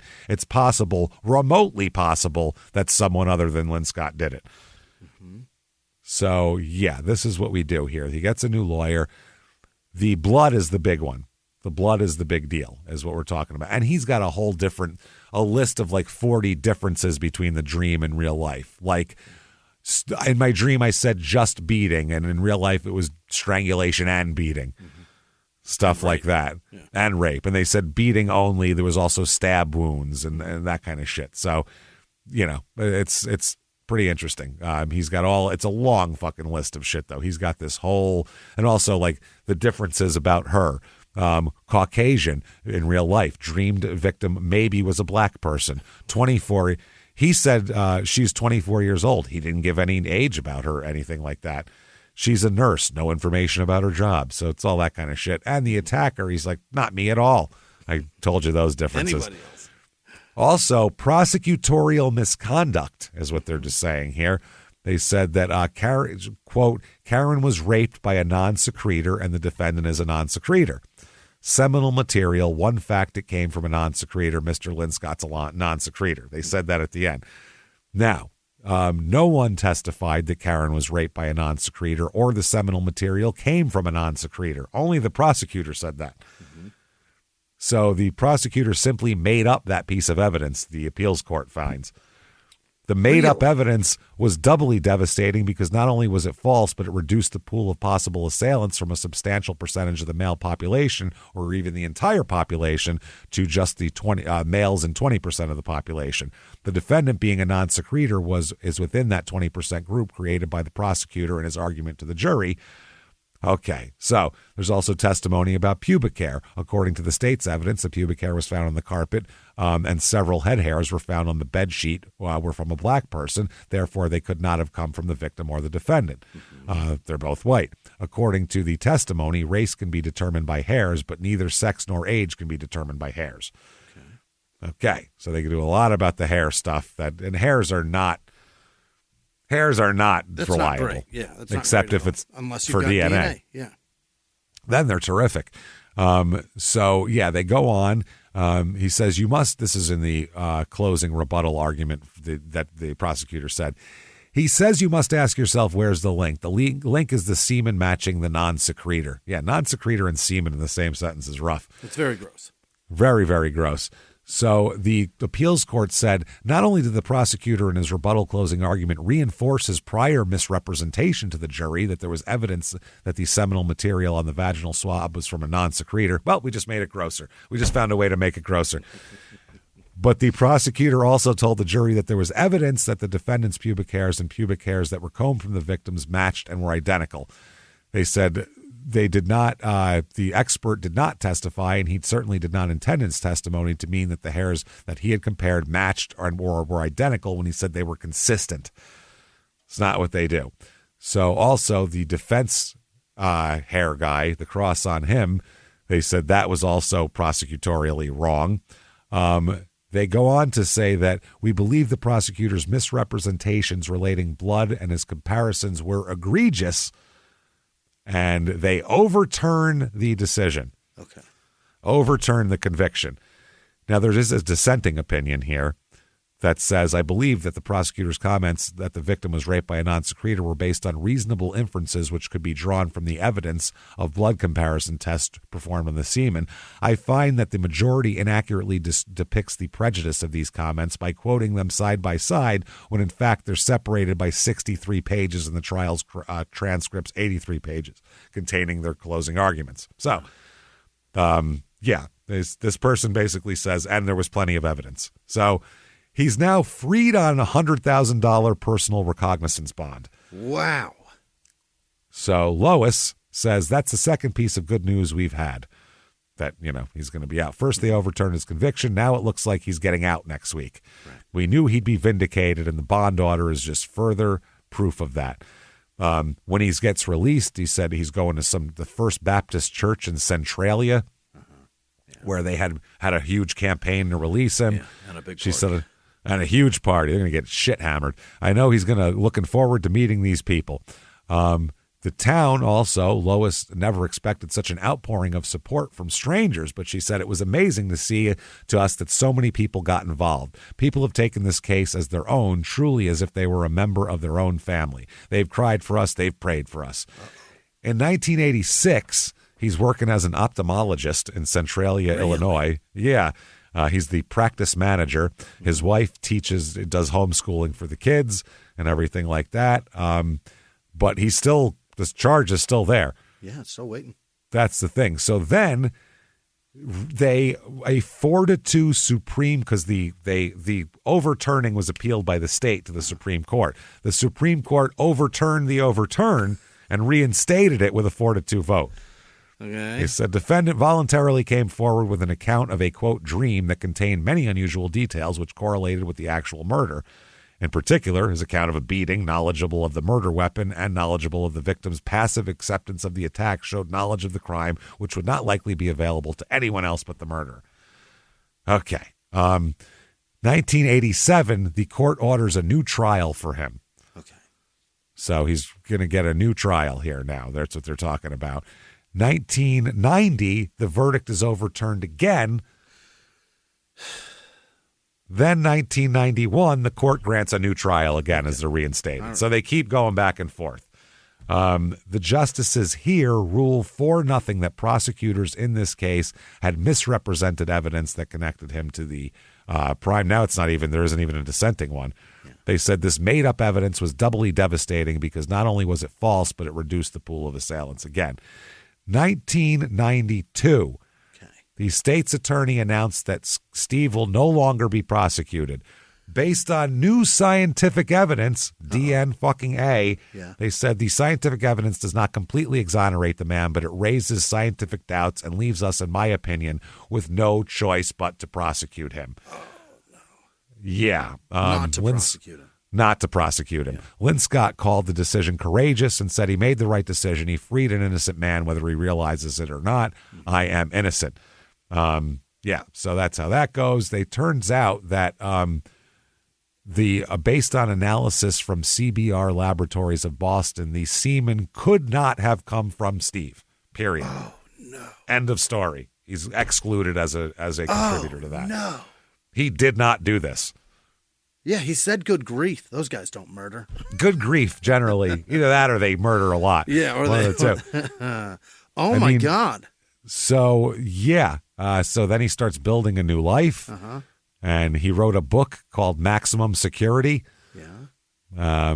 They said there are injustices all the time, and we just learned about that.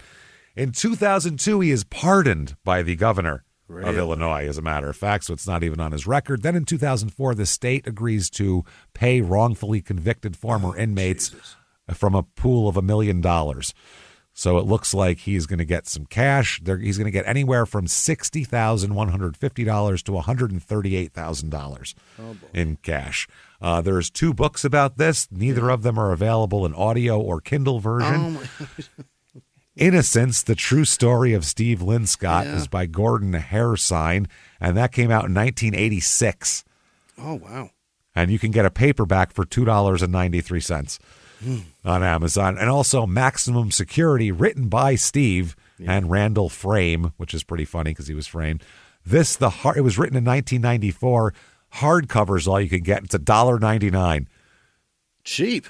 By the way, check him out there. Doesn't he look like... he doesn't look like he did a goddamn thing. He looks like the guy with the stapler in Office Space. Yeah, That's what he looks like. Yeah. So there you go, everybody. That Steve. is Oak Park, Illinois, and one of the most fucked up cases ever. How did he know so much? That's the thing. How the fuck did he know all that? Either he is a psychic or someone else raped her while he was there hanging out. All I can think was it somebody from her school, maybe, because she came home from the school. And I mean, maybe that was it. But how would she know she passively accepted death? That's so fucking weird. In a horrible I don't get it. way. Horrible way. Either way, it doesn't matter. There you go. That is Oak Park, Illinois, and a fucked up case. If you like that and like all of the things we do here, get on whatever app you're on and give us 5 stars. It helps so fucking much. I can't even tell you. We never do Unsolved, and I hate this right now. I know. It's I hate it too, but it was like it was solved and then unsolved. It's too interesting, and they've never found who it is. I mean, if anybody else, if it comes up in a crime scene, I'm sure they'll match it up, but I'm not sure here. Definitely head over to shutupandgivememurder.com. New tour dates coming out. Maybe now. Check on there right now. If you're listening to this on very early access, you can still get tickets for Boston this Saturday. There's a couple left. New York is sold out, everybody. So thank you for doing that. Thank you for everything you've done this year.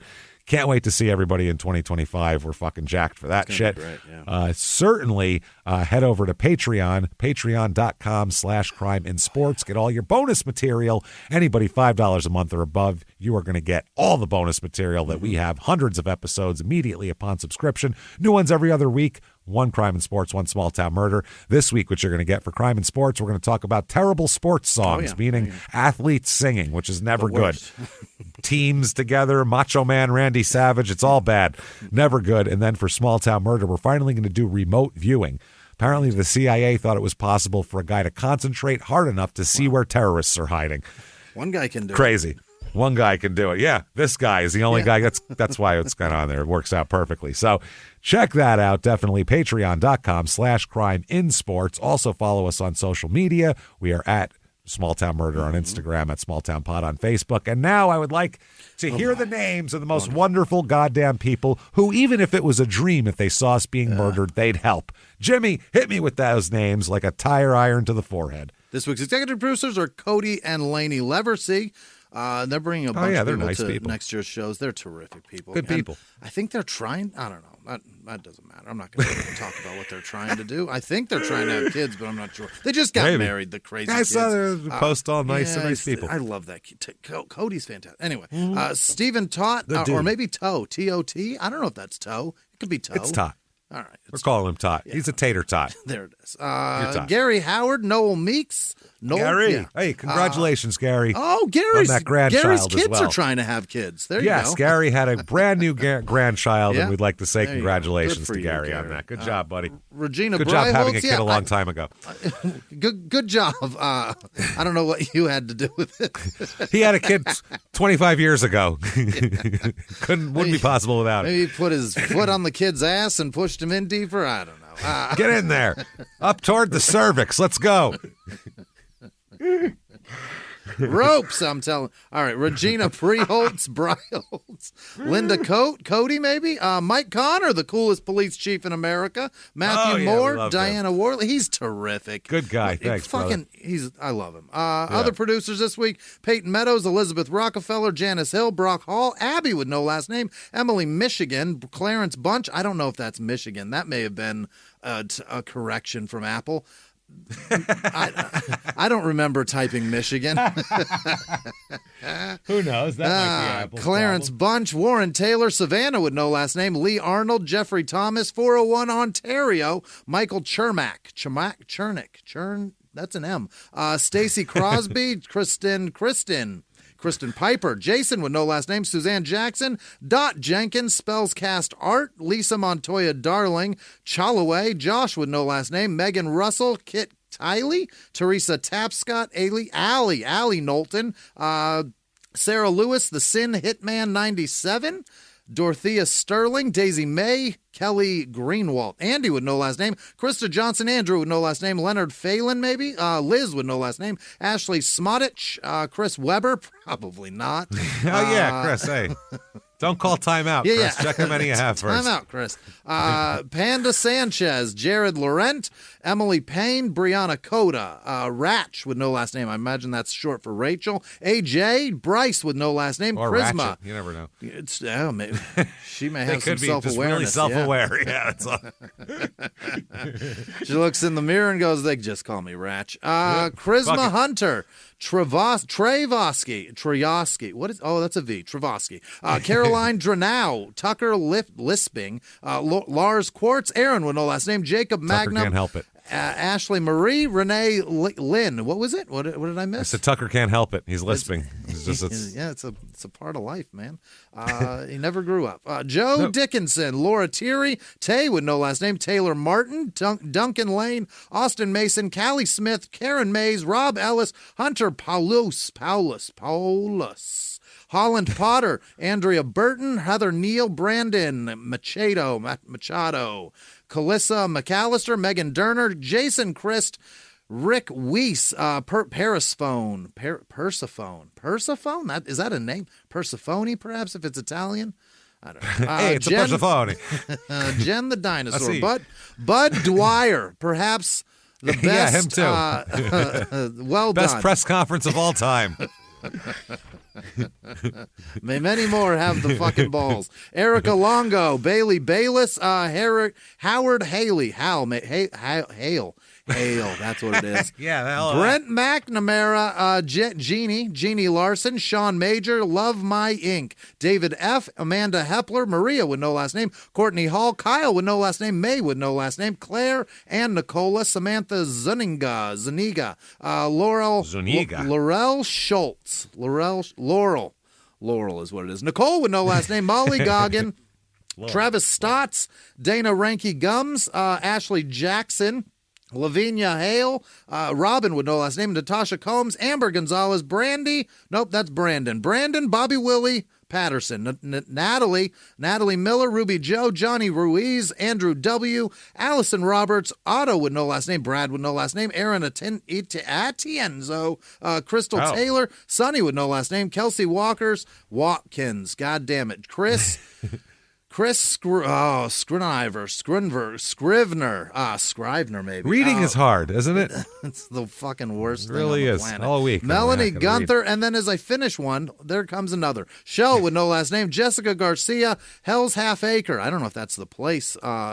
Isn't that a restaurant or a bar and grill or some shit? Maybe is Hell's Half Acre a thing? It's like an idiom, like a cliche. Is it? it? It's like Hell's Half Acre. That place is. I don't know what it is. You call like a shitty house Hell's Half Acre. Maybe I should read more books. Natalie Cook, Leah Arrington, Sam Penner, Amy Muir, Donna Jones, Kalia Martin, Kalia, Janine Tenbrook, Jordan Alivado, DK, like Donkey Kong, Erica Tellis, Carly Osborne, Harley Weigert, DB with no last name like Cooper, Dustin Callahan, Bean with no last name, Taylor with no last name, Renee Blaine, Ashley Fazzino, Wynn with no last name, Melissa with no last name, Tracy with no last name, Eric Wright, Glenny Red, Todd Usher, Quentin Binkley, Cameron Hughes, Tasha Yarborough, Nick Fricano, Emily with no last name, Les Morcio, Christina Schultz, Anthony Cicilone, Casey Rath, and all of our patrons.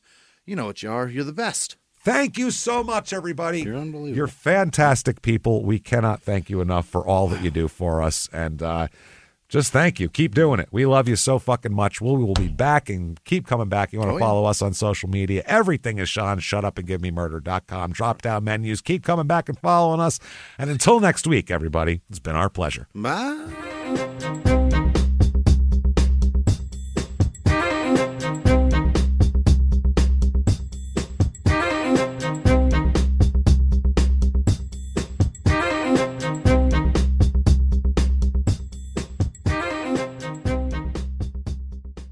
If you like Small Town Murder, you can listen early and ad-free now by joining Wondery Plus in the Wondery app or on Apple Podcasts. Prime members can listen early and ad-free on Amazon Music. Before you go, tell us about yourself by filling out a short survey at Wondery.com/survey.